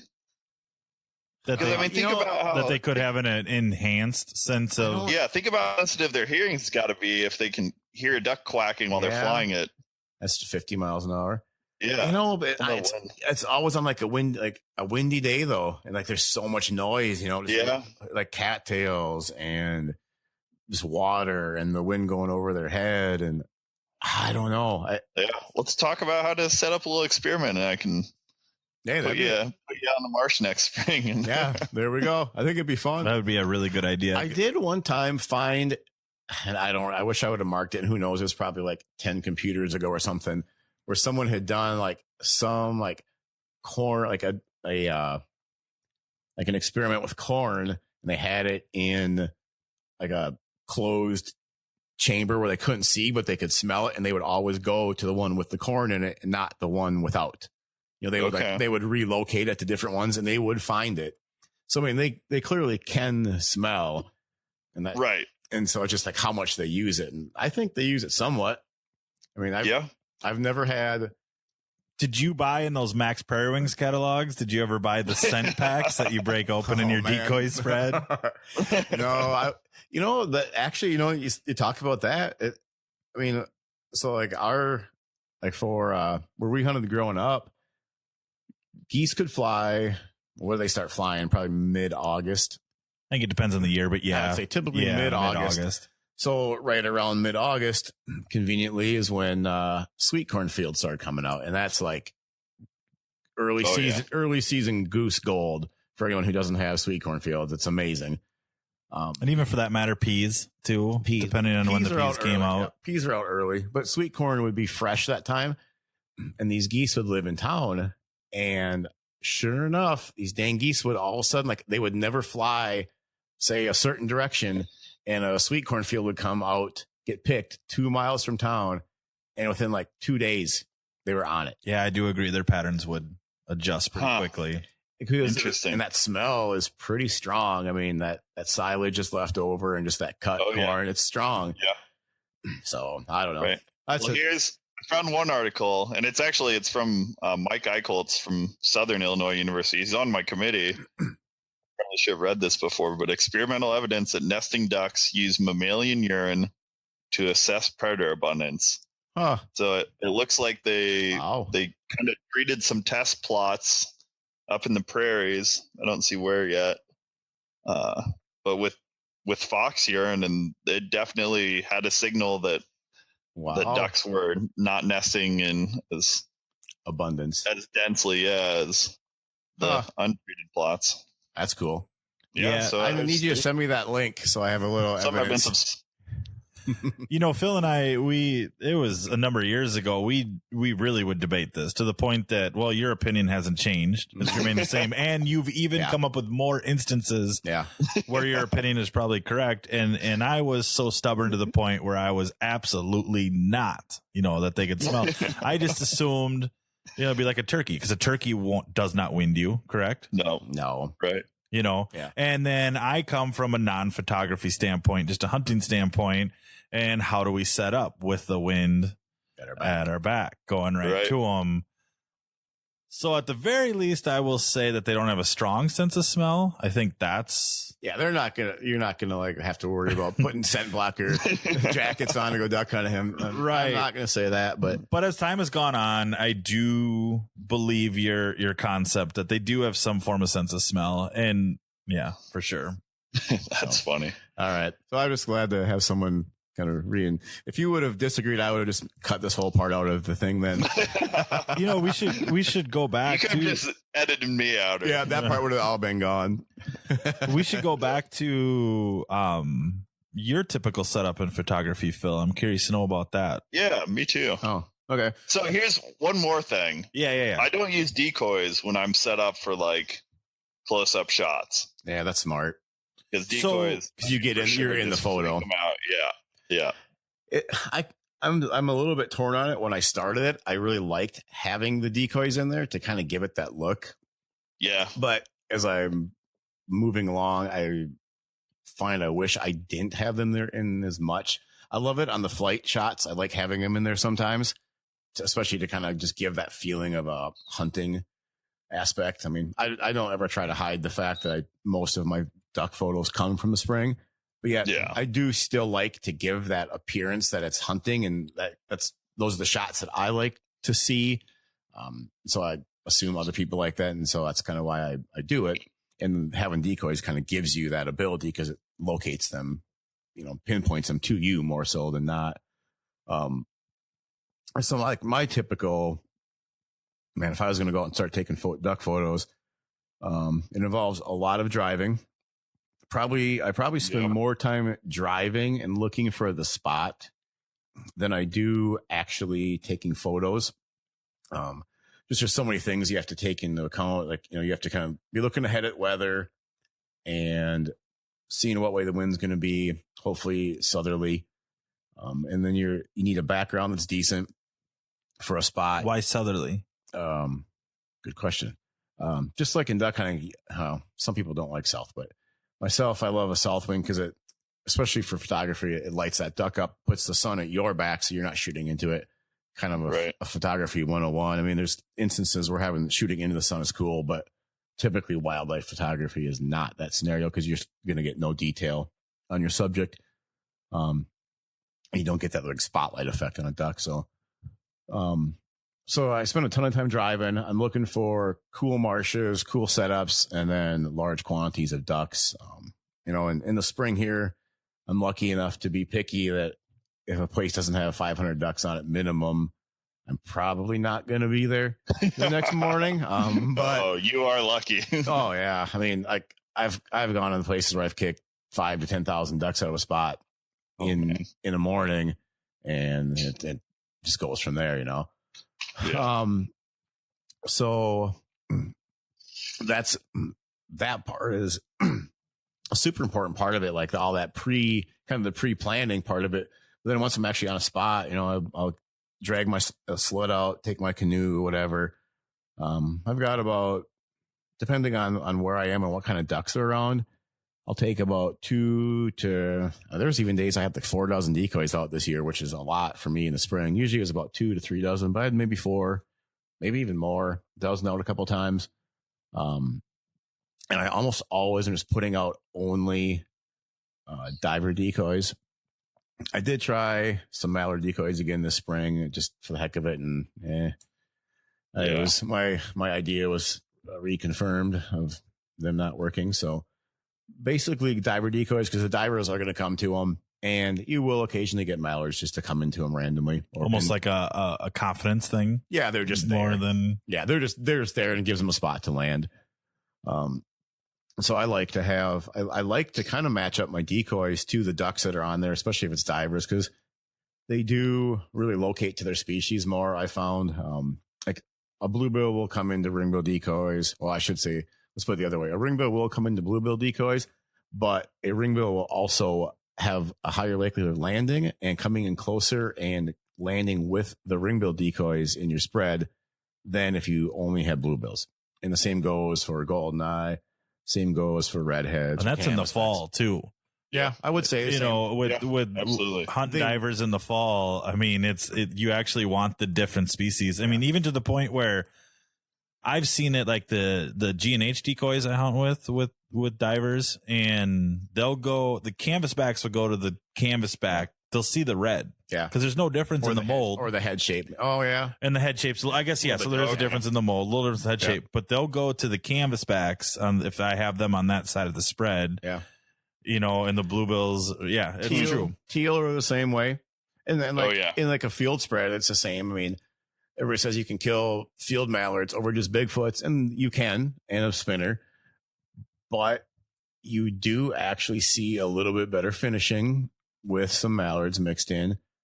Same thing with like speckle belly decoys in a Canada spread. You will actually see them finish a little bit more rather than just come to you. They'll actually kick their feet out. And of course, I mean, there's always exceptions. There's ducks are ducks, and they're going to finish to duck decoys sometimes. But if you were to really increase your chances of targeting a certain species, having those like particular decoys out does help. So anyway, so that's kind of how I start, and then I'm already have, like, when I get out to a spot, I have a place planned out as to where I want to be, like a point or a bay where they've been sitting, or a place where I can like traffic them well, where there's a lot flying in between two spots. My favorite is to get between two, like on a really big marsh, to somehow get into a spot in between two big sections of a marsh. So they're just flying back and forth between me, and I really don't maybe have to kick a lot out. That just makes them go to another spot, and they don't want to come back as readily. So I love to get into between two big mobs of them, or even two separate marshes, but that are maybe like, less than a mile apart and get on a little pothole and just slap out a bunch of decoys. And then you just get that traffic in between. And it can be pretty steady because typically they're not going to stay. And once you start taking photos, they swim away and then they're gone. And at that point, they're actually, I will kick them off on my spot actually after a little bit once they get out of ways because they're more of a detriment because it's a bunch of live decoys sitting out from you.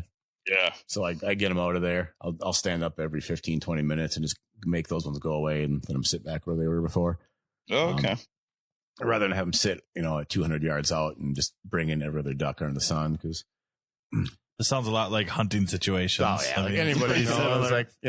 You could have 100 decoys out and mojos and spinners and whatever you want under the sun, flappers and water kickers and all that stuff, anything you want, and you could have that all out. And a pair of mallards can land out in the middle of the lake, and everybody knows where all the rest of the ducks are going to go. So I kick those suckers out and get them out of there. And then from there, I just bring a little stool, like a turkey height stool, set it down in the water and try to use natural cover or ghillie suit. And then sometimes I'll bring like a grass mat and take photos from there, essentially like I'm hunting.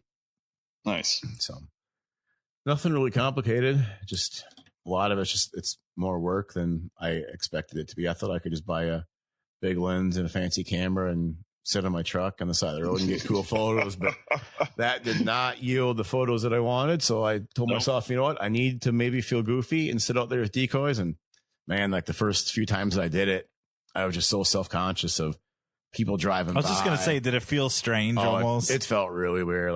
I was, I'm in rural South Dakota, so it's not like there's a lot of people driving by, but I would see someone drive by and they'd see my truck. Well, then they'd stop. And I'd watch at them through my lens and their binoculars come up and then they're looking at me. I'm like, oh man, now what? It was like a spot I had permission for. It was public or whatever. But how is permission getting in the spring? Easy. Permission in the spring. I've only ever been turned down once. Oh, so yeah. There's your biggest advantage. Though. Yeah. Believe it or not, it's super easy then. In the fall, it's a little different world. Oh yeah. It's actually kind of funny. I wish I would have written down or remembered or videoed some of the reactions I get from when I go to people's houses when you tell them what you're doing. You get usually a head cock right away and you're doing what? Yep, I'm going to take photos. Yeah, go ahead. Just don't get stuck. I'm like, don't worry, I'm walking, not driving. So yeah, it's kind of a fun, I don't know. It's cool. I'm ready for it again. Hopefully this year I'll actually do a little more hunting photos. I've got some plans on how I'm going to try to get more like actual photos of us shooting at ducks and ducks coming in the decoy spread and all that kind of stuff. So those are ones when I look back, I really, really dig those. Just kind of, you don't see a lot of them out there, and yeah, it's kind of fun to get it from a different angle too. What are you willing to divulge some of those plans? It's not much. It's nothing super fancy. On my boat actually. Anyone who hasn't seen it, way back somewhere in my Instagram, I have photos of it, but I have a big hard side blind, and I've got, what I want to do is just stick a camera right on top of my blind and basically like put it on a really low profile tripod and just use a remote. So, and set everything up. I have all the settings ready to go. And when ducks start coming, I'm just going to have a pre-programmed like sequence. So I take a shot, like 3 shots a second or something, and I'll hit start, drop my call, and we'll set up and shoot and go from there. Yeah. The other thing I was going to try to do is just get like a big, like conduit pole and weld a camera, like the screw that goes into the bottom of your camera. Yep. Like whatever, like a 1/4 inch or whatever, and weld that in and then stick my camera off to the side within range of my remote and then try to get kind of that angle too. So cool. Nice. I haven't done it yet, and who knows? I mean, once it's a lot different deal once you actually get out in the slough and you're hunting, and then you try to make it all work. It's a whole different world, but yeah. I hope to at least do it on some settings, like some scenarios where it works well. So cool. My problem is, as much as I like to take photos, I'm a duck hunter at heart, and to not have my gun in my hand when it's a flock of mallards and decoys, I just can't do it. I've tried, but the gun always wins out. So yeah, I'm kind of the same way. Have you ever said take them while hunting in the spring, doing photography? I've probably thought it, but I've never done it. Yep, it's just a whole different mindset. So one of the reasons I really wanted to have Ryan on is that, you know, obviously he's kind of shares a lot of my my likes and probably things that people who would hear about this podcast would like is just waterfowl in general, but hunting, and then also the photography side. But he also just has obviously the fact that he's getting his doctorate in essentially not specific to waterfowl biology, but pretty close. That's what you're doing your doctorate on, right? Yep. And so that's, I mean, there's always in my mind when I'm driving around looking at ducks and watching ducks, I've got all these just questions in my head, or when I'm hunting or I'm taking photos, I always have things that I always want to know about ducks. And we've got a guy who likes to do all of it and is involved in that part of it. And so I guess, I mean, I know me and Bill have some things that we want to talk about, but what are some things that, like, in either your direct studies, like things you've actually discovered, or things that you've just read about being part of like that community where you're seeing papers and, you know, you're reading articles that people put out that they did studies on. What are some like maybe cool things that people would maybe don't know about ducks or geese, or, you know, just any part of their lives, their daily lives, their yearly lives, their life cycles, feeding habits, travel, that maybe you think are kind of cool that people would right. So, and I'm doing my PhD, my dissertation's going to be on Canada geese in the Mississippi flyway, specifically ones that are wintering in urban areas, or at least near Chicago. And some of the cool things we've seen with those birds, and Brett Dorak was the master student on this project before me, so I've got to give him credit for a lot of this. But these birds that you think of as being kind of city geese, hanging around winter, I've even watched them like eating grapes and croutons from people in city parks, are actually a lot of the same ones people are shooting up in Wisconsin and Minnesota. So they're leaving the city, nest there. A lot of them nest up in Wisconsin, and a lot of the traditional historic nesting areas like Horicon and Teresa Marsh. But then they're molt migrating all the way up to Hudson Bay. So flying 1,200 miles just to go up to Hudson Bay for the summer, which is kind of crazy to think about a bird that big that has all these resources that we think does so well in urban areas. Like, why would they do that? And then how does that influence their kind of survival when they have to come back through during hunting season?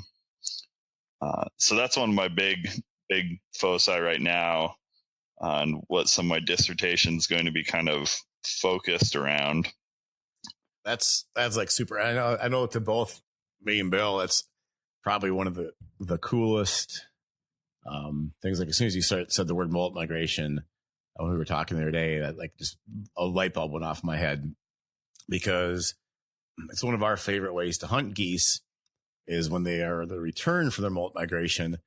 But yeah, it's always a thing of kind of a mystery as to it has been for sure, as to why they go, why they come back, and how. And it's cool that you said they went to Hudson Bay, because we're always like, well, how far are these birds coming from? So it's September 15th and we have a 10-mile north wind and it's 50 degrees in the morning, and we're like jacked because it's going to be molt migration central in Minnesota. And you're going to shoot them and it's going to be awesome. But we're always sitting there like we're facing to the north, and we're looking for these high geese moving, and we're going, I wonder where these geese came from. What time of the morning did they start? Where did they, where did they go?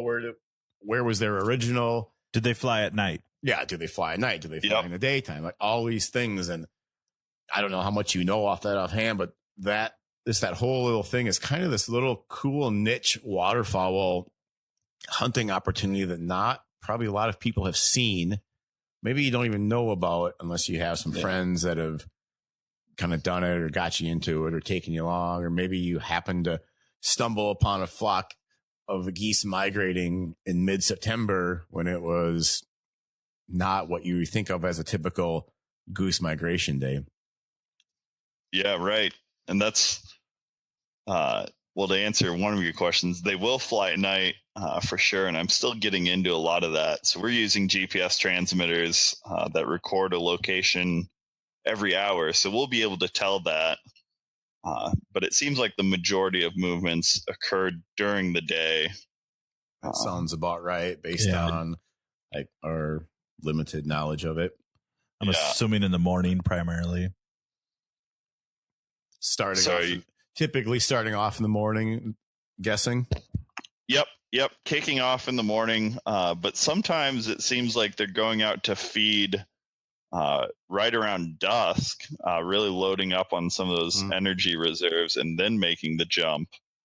And then kind of falling out on a big body of water at some point that night, kind of hanging there for a little bit. Yep. We've had some birds that will actually swim for just hours out on Lake Michigan or Lake Superior on their way up, which is just insane to me on the open lake. Really? Since we're talking about the molt migration, I guess I want to start out, for the people listening to back up. Why is it called the molt migration with these Canada geese? Right. So a lot of even hunters don't realize that ducks and geese all drop their flight feathers at once. It usually occurs around when adults will hatch goslings. So both they and the goslings will be flightless. That's how we round them up to band them in the summers. So these molt migrators, instead of molting kind of in the area that they would nest, it's usually younger birds or birds that either failed nesting or just didn't breed for some reason, will actually fly north to molt elsewhere. And why is that? Do you know? So we don't completely know. There are some hypotheses. Back before modern hunting, there really wasn't a consequence for flying around in September. Now there is, obviously. Oh, yeah. So it could be that it's kind of a evolutionary artifact of where they had really good food resources up north around Hudson Bay. So these grazing lawns, sedge meadows that were really high in nitrogen. They probably didn't used to have as much forage, like no fertilized lawns in the Midwest, no ag fields to depredate, that kind of stuff. So they'd go up there for the higher energy foods. And then it's also possibly just to kind of mitigate competition for birds that are actually having goslings. So there's less competition. So the species or the area flock is doing better overall because they're kind of lowering that density. That's kind of the one I've always heard, but actually the first part makes more sense in terms of like their biology and history, I would think. They'd have to be a pretty proactively thinking individuals to worry about the betterment of the flock. Yeah, almost. Right. Well, if it's built in, over time, that makes sense. Yeah, but there's some theory that it's kind of like I'd give 2 lives for my brothers. So it's kind of the animals' focus is to pass along their genetic material.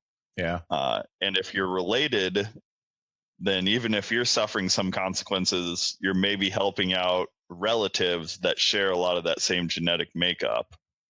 And this is all just kind of off the top of my head. There's not great support for that. There's also some weird. So when we reintroduced them, I know again a lot of people don't know that giant Canada geese were almost extinct. Not 80 years ago, man, and 30 years ago they were barely around. Right. Yeah, and even exactly. And so we reintroduced them across the Midwest from this population close to where you guys grew up, Rochester, and I guess some from Alberta, but I think it was mostly Rochester to begin. Yeah, that sounds right. But we think that, and they were found there, right? Like we thought. Yeah. Am I right? Here's a story being close to Rochester that is told is that the greater Canada goose, or what exact subspecies is that? It's giant Maxima. Okay. Yeah.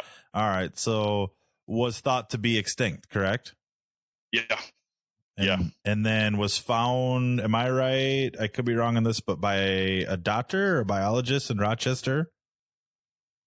Oh, I don't know that part. What's the lake, though? Silver Lake. Silver Lake. Yep. They don't even use it that much anymore, but The town is just so built up that there's always other spots for them to go to now. Oh, really? But anyway, go ahead. Yes. So they rediscovered that little population or group of around 200 birds, and that's where we've kind of reintroduced a lot of Canada geese in the U.S. from. It's crazy. I've told the story a bunch before just to other people, but man, when I started duck hunting, I remember I was probably 10, 11 years old, and we were actually pheasant hunting one time, and a flock of Canadas flew over us, and my dad had a 12 gauge, I had a little 20 gauge or whatever. This was still in the lead days, and I remember this flock of like probably 20 geese flew over us, and they were high. My dad shot, and he hit one, and it sailed. Mm-hmm. And it sailed like hundreds of yards away from us. I mean, long ways. Just locked his wings and just went down. And we marked it and we're like, oh, excited. And I swear we spent an hour looking for this goose because back then, like, you just didn't shoot geese. Like, it was rare for someone to shoot a geese. This is only 30 years ago, maybe a little over. And I mean, we sat there and looked through these. And all of a sudden, I was like, probably a 60-pound 10-year-old or whatever. And I moved back some grass and there it was. I'm like, oh, freaked out, as big as me. And my dad comes running over and wrings its neck.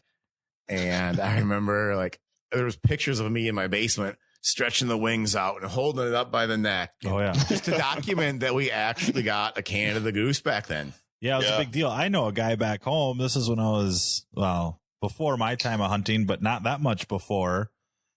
Found 4 Canada geese flying, and he got in his truck and he chased him, and he quit chasing him because he got to the Iowa border and his license wasn't good anymore. But that's how excited he was about seeing a Canada goose. This is not that long ago. It's not that long ago. No. Yeah.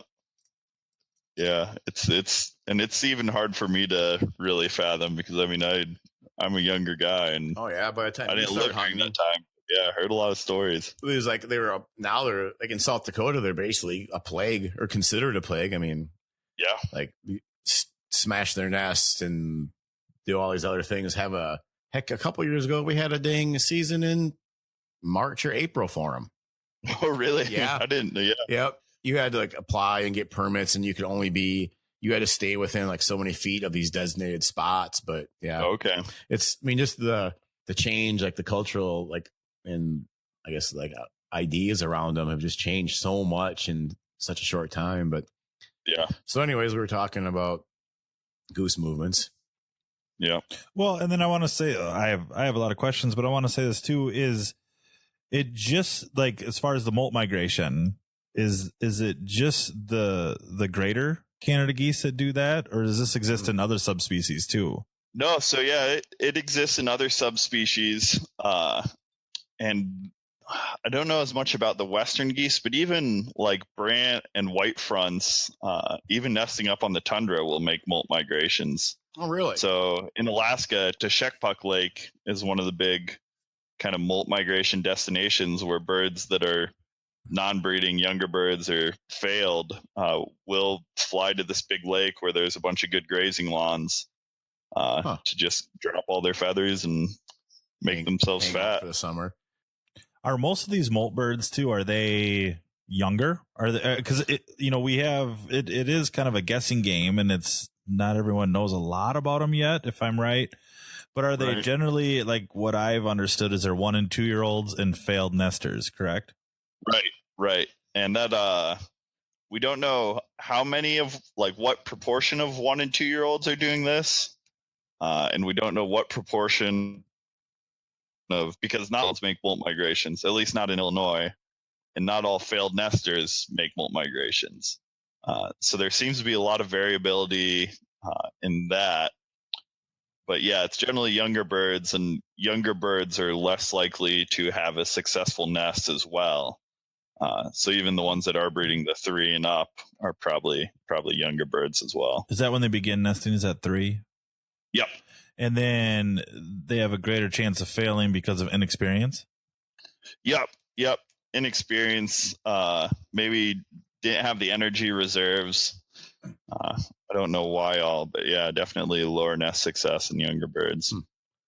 So then is there kind of a general area that these birds go to? I mean, we always kind of talked and hypothesized amongst ourselves that, geez, maybe these birds only go from, let's say, southern Minnesota up to Bemidji, Minnesota.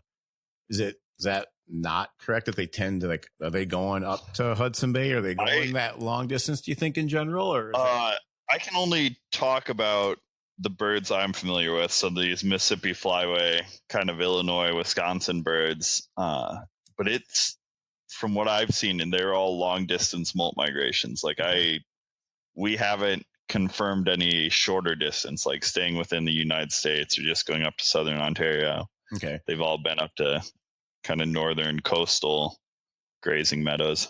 So you could stretch that most birds are probably going to do something similar, whether it's to a different place or whatever. Yeah. And that's, I'm looking at a paper right now out of South Dakota by Dieter and Anderson. I think I've read that, actually. Oh yeah. Mm-hmm. Yeah. It's one of the few kind of, it's like 10 years old or so. Yep. Exactly. Yep. You got it.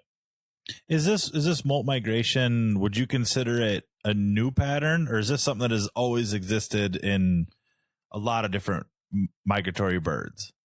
I think it's always existed. Like even let's say, discovering the greater in Rochester, Minnesota, and reintroduced them. I mean, there was a time, and maybe you could fill us in on, I don't know how much you know the history, but the greater Canada goose, did they exist in high numbers, say in the early 1900s, or is that not known?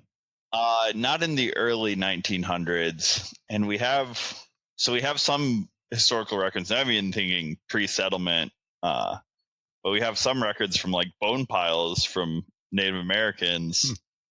So we can get some population estimates based on those, which we think Scop used to be the most populous duck in North America, which is also insane to me. Not mallard, snow geese were not a very large or anywhere near as large of a population. That kind of makes sense, though, because the changes in the land use have really allowed that switch to occur. Right. Being that if you were mallard before, your feeding options were pondweed and whatever else on a slough, whereas now you've got all this crazy high carbohydrate corn to go feed on, and it allows for probably easier but better survival, I'm sure, throughout winters, and easier like reproductive build up. Yeah, and it's interesting. It's one of my big interests, why some species are able to exploit agricultural environments so well compared to others, and kind of how that time frame. So thinking about snow geese and white fronts, speckle bellies, snow geese obviously kind of started moving out of the coastal marshes down Louisiana and Texas more than 40 or 50 years ago, whereas we really haven't seen that change in speckle bellies until like the last 20 or 30 years. So you're saying they're going down there now, whereas they weren't? Well, no. So they've always gone down to the Gulf Coast, but now they're moving up into Arkansas and inland, even Texas, the rice fields, and exploiting those habitats, and then taking advantage of cornfields like in Illinois on their way back north that historically did not occur. So they've shortened up their migration routes. Shifted. Okay. Yeah. Slid sideways. Yeah. That makes sense. Yeah. So I attribute most of that to the changes in land use. Yeah. Whereas like the more water-based ducks, the ones that aren't as comfortable on land, being all the divers, it's rare to see them in a dry field. Yeah. But that's interesting that the scalp was, that's all news to me. Well, it does make complete sense now that we talk about it, because agriculture Yeah, it doesn't necessarily mean that there were more scaup then than now. It just means that relative to mallards, there was more. Yeah. Well, it could be either way. Right. But just being the most populous doesn't necessarily mean that it's more populous back then than it is now. Right. Well, I would guess that it is that there were a lot more than back then, but mostly because of habitat destruction. I mean, the habitat that we still have, especially in the Midwest, is just garbage. I mean, it's silted in. We've got all these channelized rivers. We don't have the functioning riverine wetlands like we used to. Yeah, but that's a whole nother story. Basins, let's not get depressed. Yeah, no kidding. Keep this positive. But Canada geese continued to excel as far as the greater Canada, right? Yeah, they're still doing pretty well. We may have seen a little bit of a plateau in there. Or are you talking? Giant Canada geese and greater Canada geese are different. So are you talking about the prairie population? The giants are what we have here. Yeah. In the central for the most part, probably, huh? Well, no, you get a lot of both. Yeah, you get a lot of the graders. So I think it's the prairie. And what do you have in Illinois? Excuse me. And what do you have where you're at? So we have the giants, but we also have graders. So the subarctic nesting, the ones that nest up along Hudson Bay. It's interesting. Like we could probably have a whole podcast just discussing the differences between geese that look identical to each other almost. Yeah. Like you said, so I mean, what's the body difference between a grader and a giant? A couple pounds? So that's another really interesting thing. There isn't. So it's okay. And there's been one study by Jim Leifler, who works for Canadian Wildlife Service now. But basically, he took goslings from Akaminski Island, which is kind of off the coast, and we always thought they were a smaller, like, subspecies, and raised them on the mainland with geese from there. And he raised them under the same conditions, and they turned out to be the exact same size, and everything else was the same. So really, we're kind of moving away from these subspecies because one, they can interbreed, so that kind of rules it out as being a subspecies or a separate species. But two, it's just based on kind of their nurture, where they were raised, what resources they were raised on, that really dictates that size. Yeah. So based upon textbook, how many subspecies of Canada goose are there? Oh gosh. I want to say 7. It used to be 7. I'm going to have to Google this because I used to know this by heart. And see, even my project. So we catch these geese in winter, and we thought a bunch of them were these subarctic breeding geese that were smaller. So we measure like their bill length, their skull length, the length of their leg. And then there's like this dichotomous key that tells you what subspecies that falls into. Based on those measurements. Right. Based on those measurements, we ran genetics and it didn't match up to the measurements. And then looking at the transmitter data, so where we can actually see them nesting, didn't match up either. So it's kind of, we don't manage geese in subspecies right now. So right now we're kind of worried about what we call temperate nesting geese, which are the graders, giants, and then subarctic nesting, the interiors. Which is interesting because when we were, this is even that long ago, like Minnesota had separate goose hunting zones in the early 2000s, primarily. Yeah, even before that, I think, based specifically on that eastern prairie population. Yeah, that was in danger, and I think those restrictions have gone away, and it's just a goose zone now. Yeah, right. Yeah, and Minnesota and Wisconsin, rightfully so. I mean, we just talked about how it really wasn't that long ago that these populations were really suffering, but they've been a lot more cautious and kind of pushed for keeping those subspecies or different breeding areas separated in our management. Which is kind of extra heartache as a hunter trying to deal with, just to keep those in mind. I remember there was days when we were hunting in western Minnesota, and it's an unbelievable goose hunting area, and we'd have geese nonstop coming in, and you shot your one, and because you couldn't have the regular 2 or 3 bird limit like the rest of the state because the EPPs came through. Oh yeah. And so I was like, oh man, this is dumb. No one really understood why. And there was not a real great, there was explanations, but if you didn't take the time to understand it at that point, you weren't going to get it. So yeah, people were frustrated over it, but it's kind of neat to see. And I won't say that kind of stuff is completely pointless or not worthwhile, but we're definitely seem to be moving away from that a little bit right now. Yeah, I was just going to say, because as a hunter, this EPP thing was a big deal. Like we did a lot of hunting by Fergus Falls or in that area. And there in particular is where that was really a big deal. Like to where I was even at some hunt camps where we frequently had biologists come and take measurements and take a look at what we got. They really didn't have anything to do with enforcing any laws on us, but they wanted to know what it was we were exactly shooting. And don't hold me to this to other people listening out there, but that doesn't seem to be a concern anymore. Right. Which is interesting. It's just funny how we were talking how just a couple millimeters in a bill size is a different species of goose and can actually determine a lot to how their lives really lead out.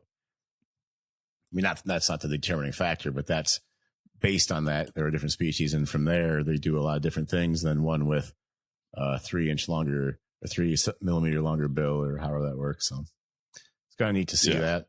You know, the duck world, like cool different ducks are different ducks, and there's no confusion between a mallard and a wood duck. But geese, unless you really have trained on it or really paid a lot of attention, you don't know which species of goose you're holding for the most part. Right. Ryan, since this is in your wheelhouse, I want to talk about this. I think I might talk about this. I like to talk about this subject a lot with a lot of other hunters, but in your opinion, how big do the biggest Canada geese get? Oh man. Oh yeah. I've spent enough time around South Dakota to know that. Because this is a hot topic. Maybe a little less now, but it's a hot debate. Oh, it's still there. 15 pounds. You're saying is the biggest. And have you actually shot or had in one of your projects a goose that big? We have not had one in my project that big. And I've never weighed geese. So I don't know. But we have caught a lot of geese for this project, and not one of them has been over 15 pounds. And I mean, we deal with some pretty big, fat city park geese. So if it's going to happen, I would have thought it would be there. Yeah, where they're not expending energy and eating a ton of food. Yeah. Yeah, you hear a lot about the 18, 19, 20 pounders. And all I know is from this is in early 2000s on the refuge forums. There was a free 6-pack of $400 decoys going out to anyone who could physically produce a 20-pound goose. Everybody said they had one in the freezer and they shot them all the time. And I think those decoys are still waiting to be given out. So. Yeah. And if I remember right, I think as each year went by, they lowered the weight. Yeah. Oh, really? Sounds right. Yeah. And I think it got down to 16 pounds and those decoys never got claimed. Yeah. So, there's a goose hunting, which I don't know. I've got some qualms about hunting competitions. Oh, for sure.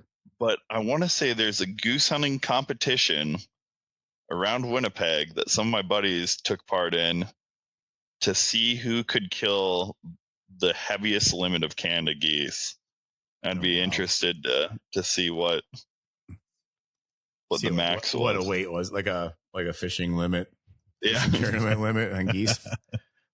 They kind of, I would expect the average in those contests, something like that, would probably be a 12-pound goose. And people thought they were big, I bet. Yeah. So if you had a group of big geese, the average weight in your opinion is? Probably. I'd say 12 pounds. That's if they were big. And I would say, that's on the plus side. Yeah. Yeah. And that's even, so I actually just caught a big old male. So I'll give you a little backstory, but we caught a goose locally to do some observations on. put a transmitter on. I showed up, and all the geese were on the water except this one. I call them kindergartens. It was a adult pair with like 20 goslings that I assumed were just watching for the day, but they've continued to watch over all of them for the last 2 weeks.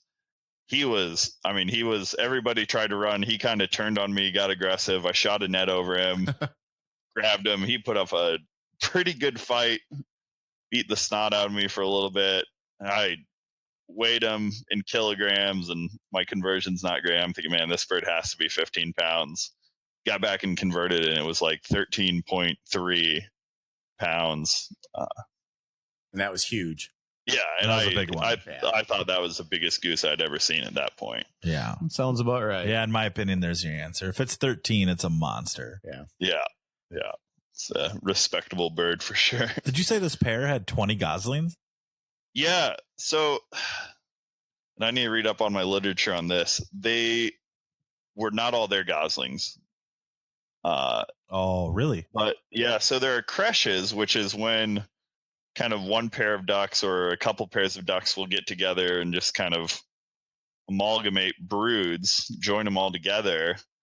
And I know geese, like I thought they would kind of take turns watching over these, like I said, kindergarten groups, but that's not the case with this little flock I'm watching right now. So I don't know. I'd be really interested to know if their parents died, if the other parents just ditch them, or what the deal is, and look at kind of the genetic makeup of all those goslings. See if they take them in. Kind of like that hen merganser. Have you seen the pictures of that thing around? yeah, got, what, right. like 50 or 70 babies with it now. Yeah, there's no way that's physically possible that those were all hers. So they had to have come from picking up some other ones pair along the way. Yeah, doing some trolling as it's cruising along the marsh, the marsh edge. Well, we've talked a lot of kind of cool stuff here. One thing that I always am kind of interested in is just like how like duck movements actually during the season. Like how far does a duck typically migrate at night? They do. I'm just from my own history, I have to expect that most duck migrations happen overnight. This is a guess, and you can confirm or deny. Like kind of how far do they? It was like a typical duck migration of like say a mallard. Let's talk mallards, the most common duck and the best duck. Well, some would say most overrated too. Yeah, whatever. Those guys don't know how to blow a duck out, we'll say. But anyways, so like I mean, let's take a duck that's in southern Canada and weather's coming, and what's like what would be a general migration pattern for that duck, in terms of leaving time? And this is like, I don't need specifics, but I mean, are they flying 500 miles? Are they flying 100 miles? Like just to get out of and maybe another thing that's kind of cool is how much like geographical imprinting, you could call it, do they rely on, do you think, in terms of like where they're going? Yeah. So I am not as well versed in mallards as I should be. I think there's a lot more variation in mallard migration than the geese I'm used to. Like we know that there's some mallards that will migrate all the way from southern Canada to Arkansas in kind of the last weeks of October, and then there are some that will, just continue to follow the snow line down and only get to Kansas or whatever. So calendar birds, we call those, versus like the weather birds. Yep. So and we call it facultative or obligate migrants. So facultative is they're just moving to where they can get the resources they need, whereas obligate are like blue-winged teal. And we usually kind of define species as this, but it's not a straight line. Like no, it doesn't mean all birds. There's definitely differences in terms of trends. Like a canvasback. Canvasback is an obligate, right? Here. Yeah, I would say. I don't know. I think about canvasbacks, and they go down to Catahoula in November, Yet you also see some on the Mississippi and Iowa, some of the pools around home that, I mean, will stay there all winter long as there's open water above the dams. That's interesting. Cause like for me, like you could, I don't know the exact date, but like that middle of October. Yeah, second to third week of October, you're going to see canvasbacks here, regardless if the weather's been 80 or if it's 30. Oh, really? Yep. So we actually have old photos. We probably could find them here where it's like teal mallards that maybe even aren't fully green yet and canvasbacks. Yep. Really? Yeah. Mm-hmm. Always based on the time. And then like it never mattered for us on weather for those birds. Yeah. Unless, go ahead. Some species, I'm sure, do have kind of stronger temporal affinity than others. Yeah, that's interesting. I hadn't heard that about canvasbacks. I never thought of it that way. That's like the strongest one that I can think of. Like whenever I think of a bird migrating based on time, like if I was ever just going to pick a date when I had to start throwing canvasback decoys, and I'd just say October 18th through October 27th, some random dates, but I mean, that's about when it's going to be. That's when we're going to see canvasbacks. In which the cans still would push hard at freeze up, snow up, ice up, whatever you want to call it. You would, of course, see them then, too, with everything else. Yeah. Right. Yeah, that's a good point. And I think mallards have a little bit of that, too. So, like, we'll just, like, it can be warm, and all of a sudden, northeast part of South Dakota, over a 2-week period, is going to go from a few ducks to quite a few ducks in late October, even though we maybe didn't get weather. Those ducks are just showing up. So that's kind of cool. Yeah. Neat. What, this is another thing I've just been talking to, like, I love just talking to hunters from other areas. And like when I travel different places, I love just kind of, even if I'm not hunting, I love to know like how hunting works in different places. And especially since you spent some time in Arkansas, maybe you've noticed this, and just from your, like the telemetry studies, the GPS type stuff is, it almost seems to me that there's like an imaginary line. And I'm going to say it's probably somewhere in Nebraska to Kansas, if we're going to talk central and Mississippi flyway.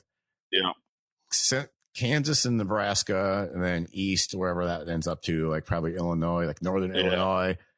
Southern Illinois versus northern Illinois. And same with Missouri. And you hit this line, and once those ducks are north of that, and once they go south, you don't see them again in the fall. Whereas if you're south of this line, those ducks can move north and south on a daily basis based on weather. Yeah. Like here in South Dakota, I feel like once a duck leaves, say I'm hunting the Missouri River, once that duck leaves the Missouri River and it hits, maybe it doesn't go very far because it's just a little push and it goes to Kansas City or Mound City or somewhere like that in Missouri. Like we're never going to see that duck back.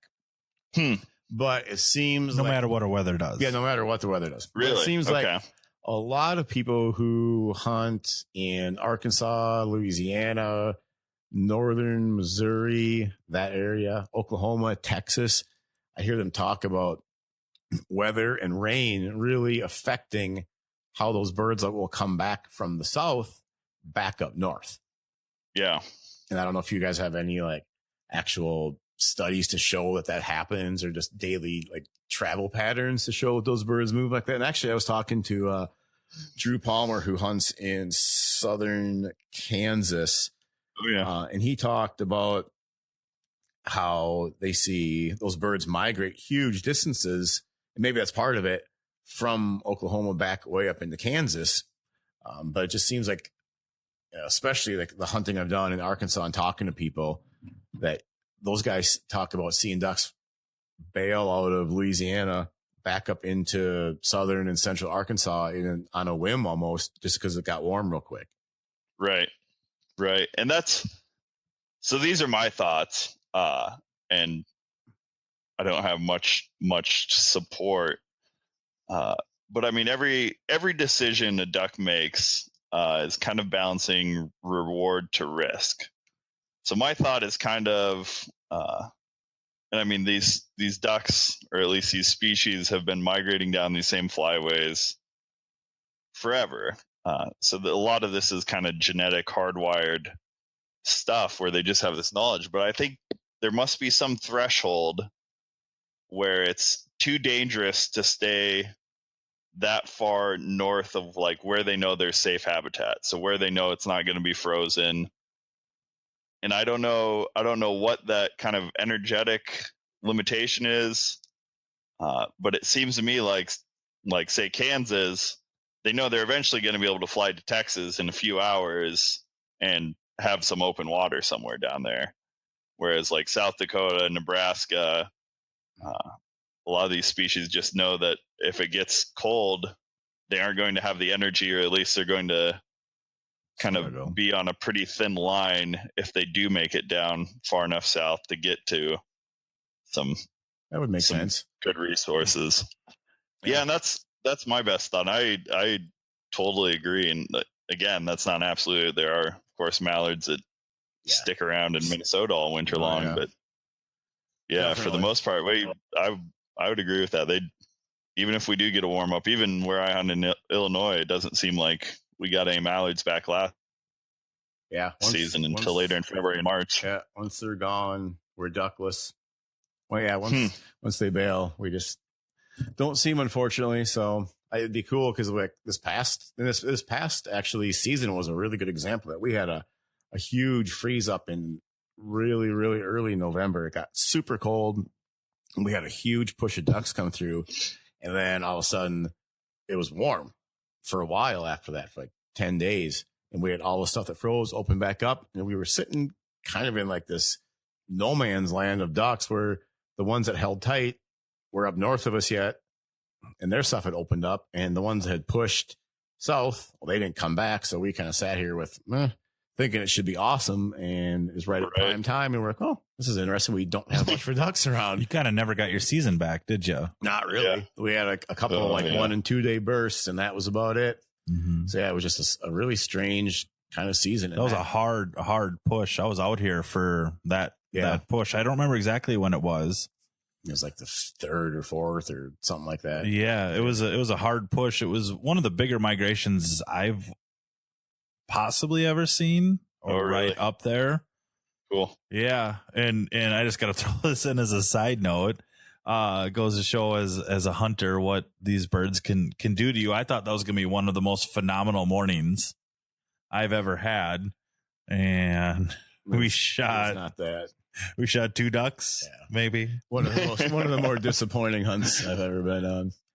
Oh yeah, breaking ice for like 2 miles, thinking it's going to be amazing, and I mean, we just sat there and watched not a lot of ducks around that day. No, I got some cool photos. Yeah, that was about it. Got some photos of waders. That was cool. Oh, yeah.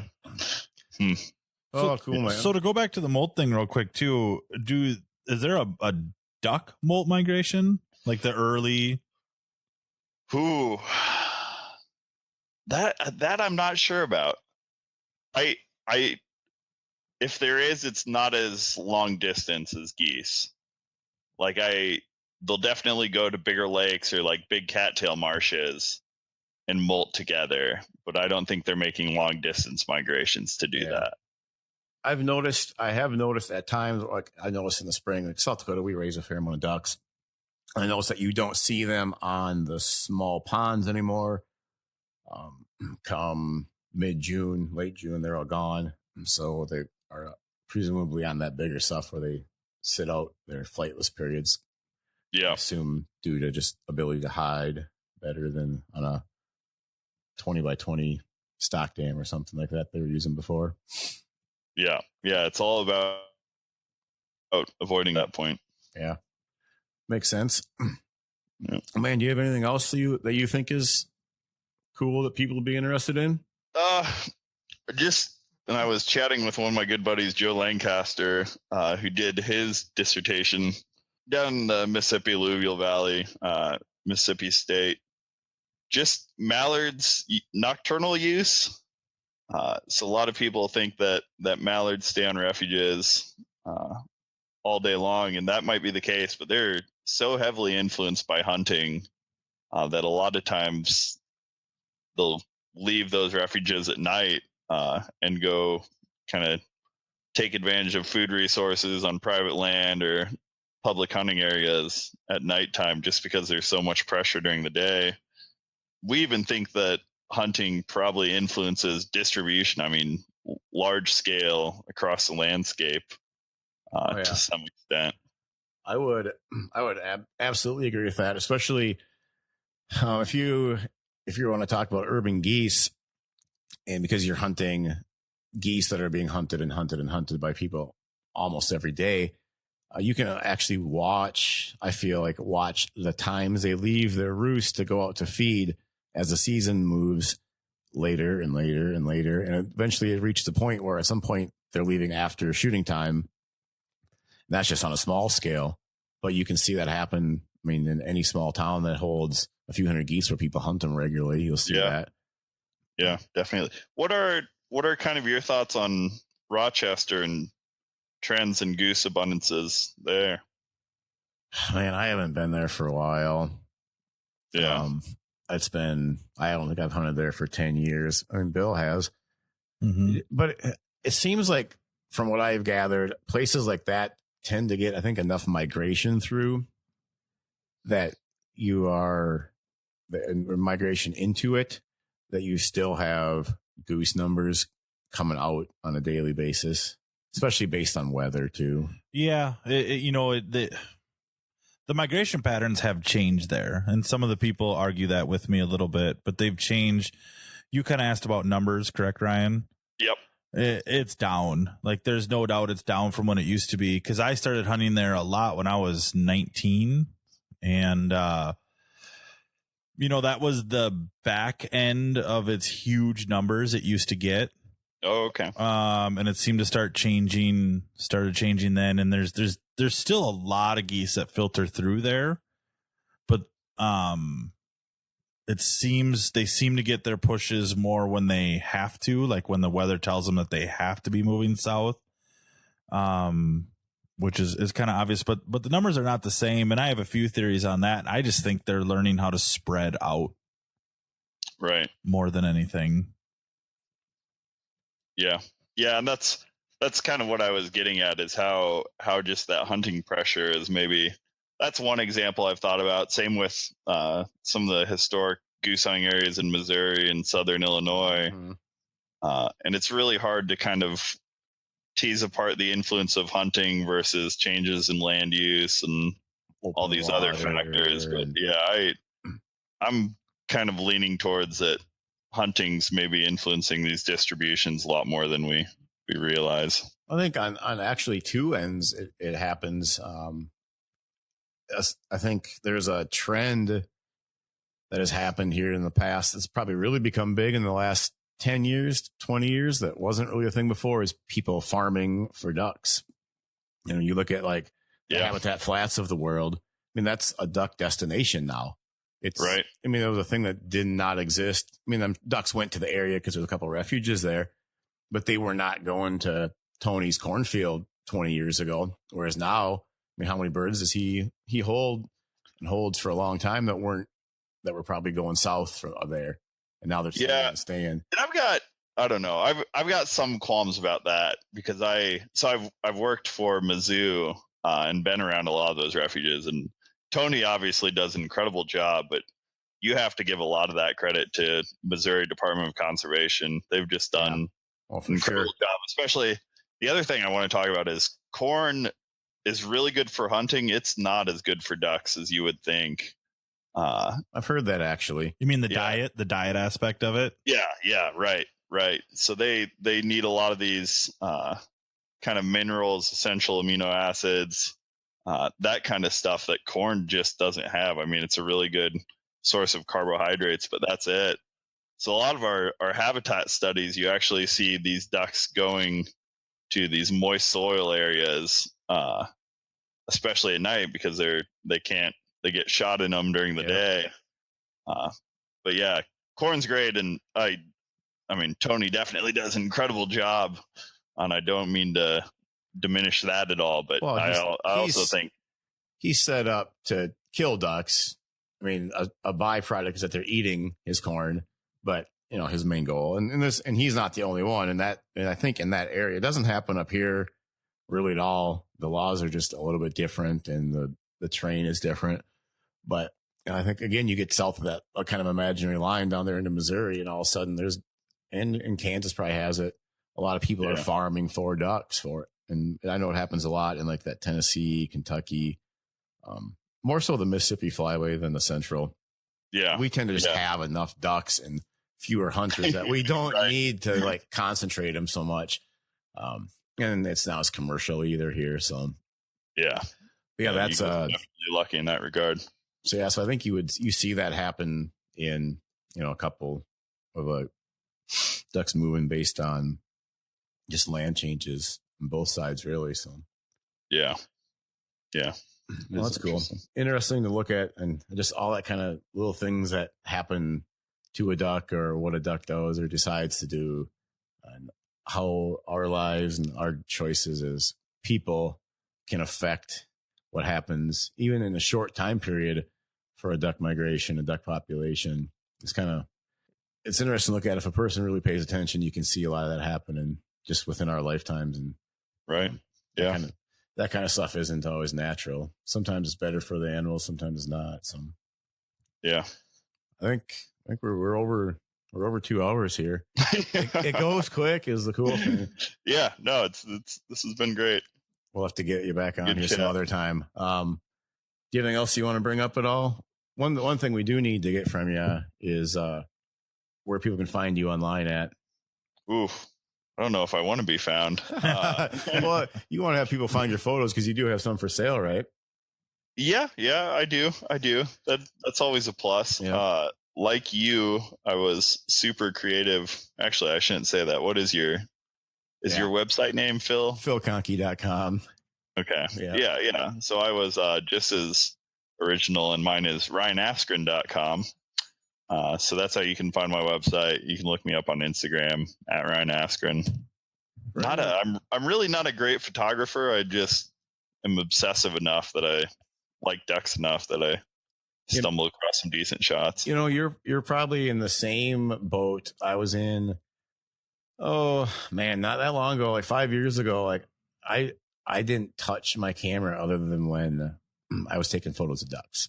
Yeah. So I developed a really good technical understanding of photography, but I didn't have a lot of interest or desire to do all this other stuff. Then all of a sudden I thought, you know what? I've got all this gear. Why don't I start using it to capture moments of our hunts and things that I'm doing that other people would like to see. Plus I'd like to have a memento of. And so all of a sudden I went from 1 year for basically never taking my camera with actually hunting to now I take it a lot, and I don't try to be obnoxious with it, but I like to capture some of those cool things that, that are iconic for the hunting world. And I've got my own decorations in my house, in my garage, in my man cave, and that kind of stuff. So rather than have to buy prints, even though I do like prints, but it's cool that people come over and say, "Oh, that's cool. What's that picture of that dog? Oh, that's my dog. I took it to hunt one day. Oh, that's cool." So when I was looking through your photos, I was kind of he's exactly doing what I was doing a few years ago. And I suspect, I suspect within a few years, he'll probably be doing the same thing I'm doing now, is taking more photos of all the other kind of stuff too. So yeah, definitely continuing to evolve. It's just something kind of fun. So definitely take a look at Ryan's page. I like too, Ryan, that you have some pictures of some of the projects you're working on too. I noticed on your page. Yeah, I try to use it for good. I mean, I try to help educate folks, kind of raise awareness about things, and just there's a big disconnect between what I do as a scientist and the general public, and I think that's really unfortunate, and that we could foster a lot better kind of appreciation for resources and management and research with the public than what we do now. Yeah, the whole science community is kind of left out to hang out to dry here lately, it seems like. So it's kind of nice to have people seeing what actually happens in the science world, and that real people are doing this work, and they're doing it for not for their own monetary benefit, but to actually have beneficial results in the end. Right. Well, is it true too? And this could be a misunderstanding. And Ryan, this is a question I had for you. I thought of a couple of days ago. I've heard on other podcasts, and correct me where I could be wrong here, but biologists, scientists, however you want to word it, you guys kind of take an oath. Is that true? Like that you don't have preconceived notions of test results or anything? You just want to state the facts that are right. Yeah, you definitely don't want to have any sort of bias or confirmation bias in your work. So yeah, we try to keep it as empirical and kind of rooted in scientific method as possible. Yeah, you come into it with a hypothesis, and then your evidence proves or disproves that. Right. Yeah. Right. Well, yeah, supports it. Support. Yeah. We never prove anything. Yeah, it's true. Frustrating, yeah, but you rarely. Nothing is ever 100% true. Yeah. But no. Appreciate it, guys. It's been a great chat. Yeah, man, it is. Bill, do you have anything else you want to touch base on? Or? Oh, I have a lot of things I could touch base on yet, but yeah, due to time here, we should speed it up. So maybe we'll make this quick, Ryan, but it's one more question for you. And this is something that's been heavy on my mind for a long time. Yep. And that is in Minnesota, I'm speaking more than anything, but I think this exists all around. Early goose season. It's one of my favorites. It's always been one of my favorites. And early goose season started to reduce resident Canada goose populations a bit. Is that correct? Yep. Now, do you feel like that hunting pressure is doing that idea a disservice because it went from more liberal limits to then it opened up more areas like water when it used to just be field hunting only? And then there's even an early season in August, and they seem to keep. If anything, I would say that goose hunting and goose harvesting numbers have gone down. Is this true, do you think? I don't think so. And I'm not as familiar with Minnesota, but a lot of, and again, this is kind of my thoughts. This isn't necessarily supported. I don't have literature to back this up, but my thought and kind of my take on everything is that we're harvesting about the same number of birds, regardless of season length, regardless of when we're doing that.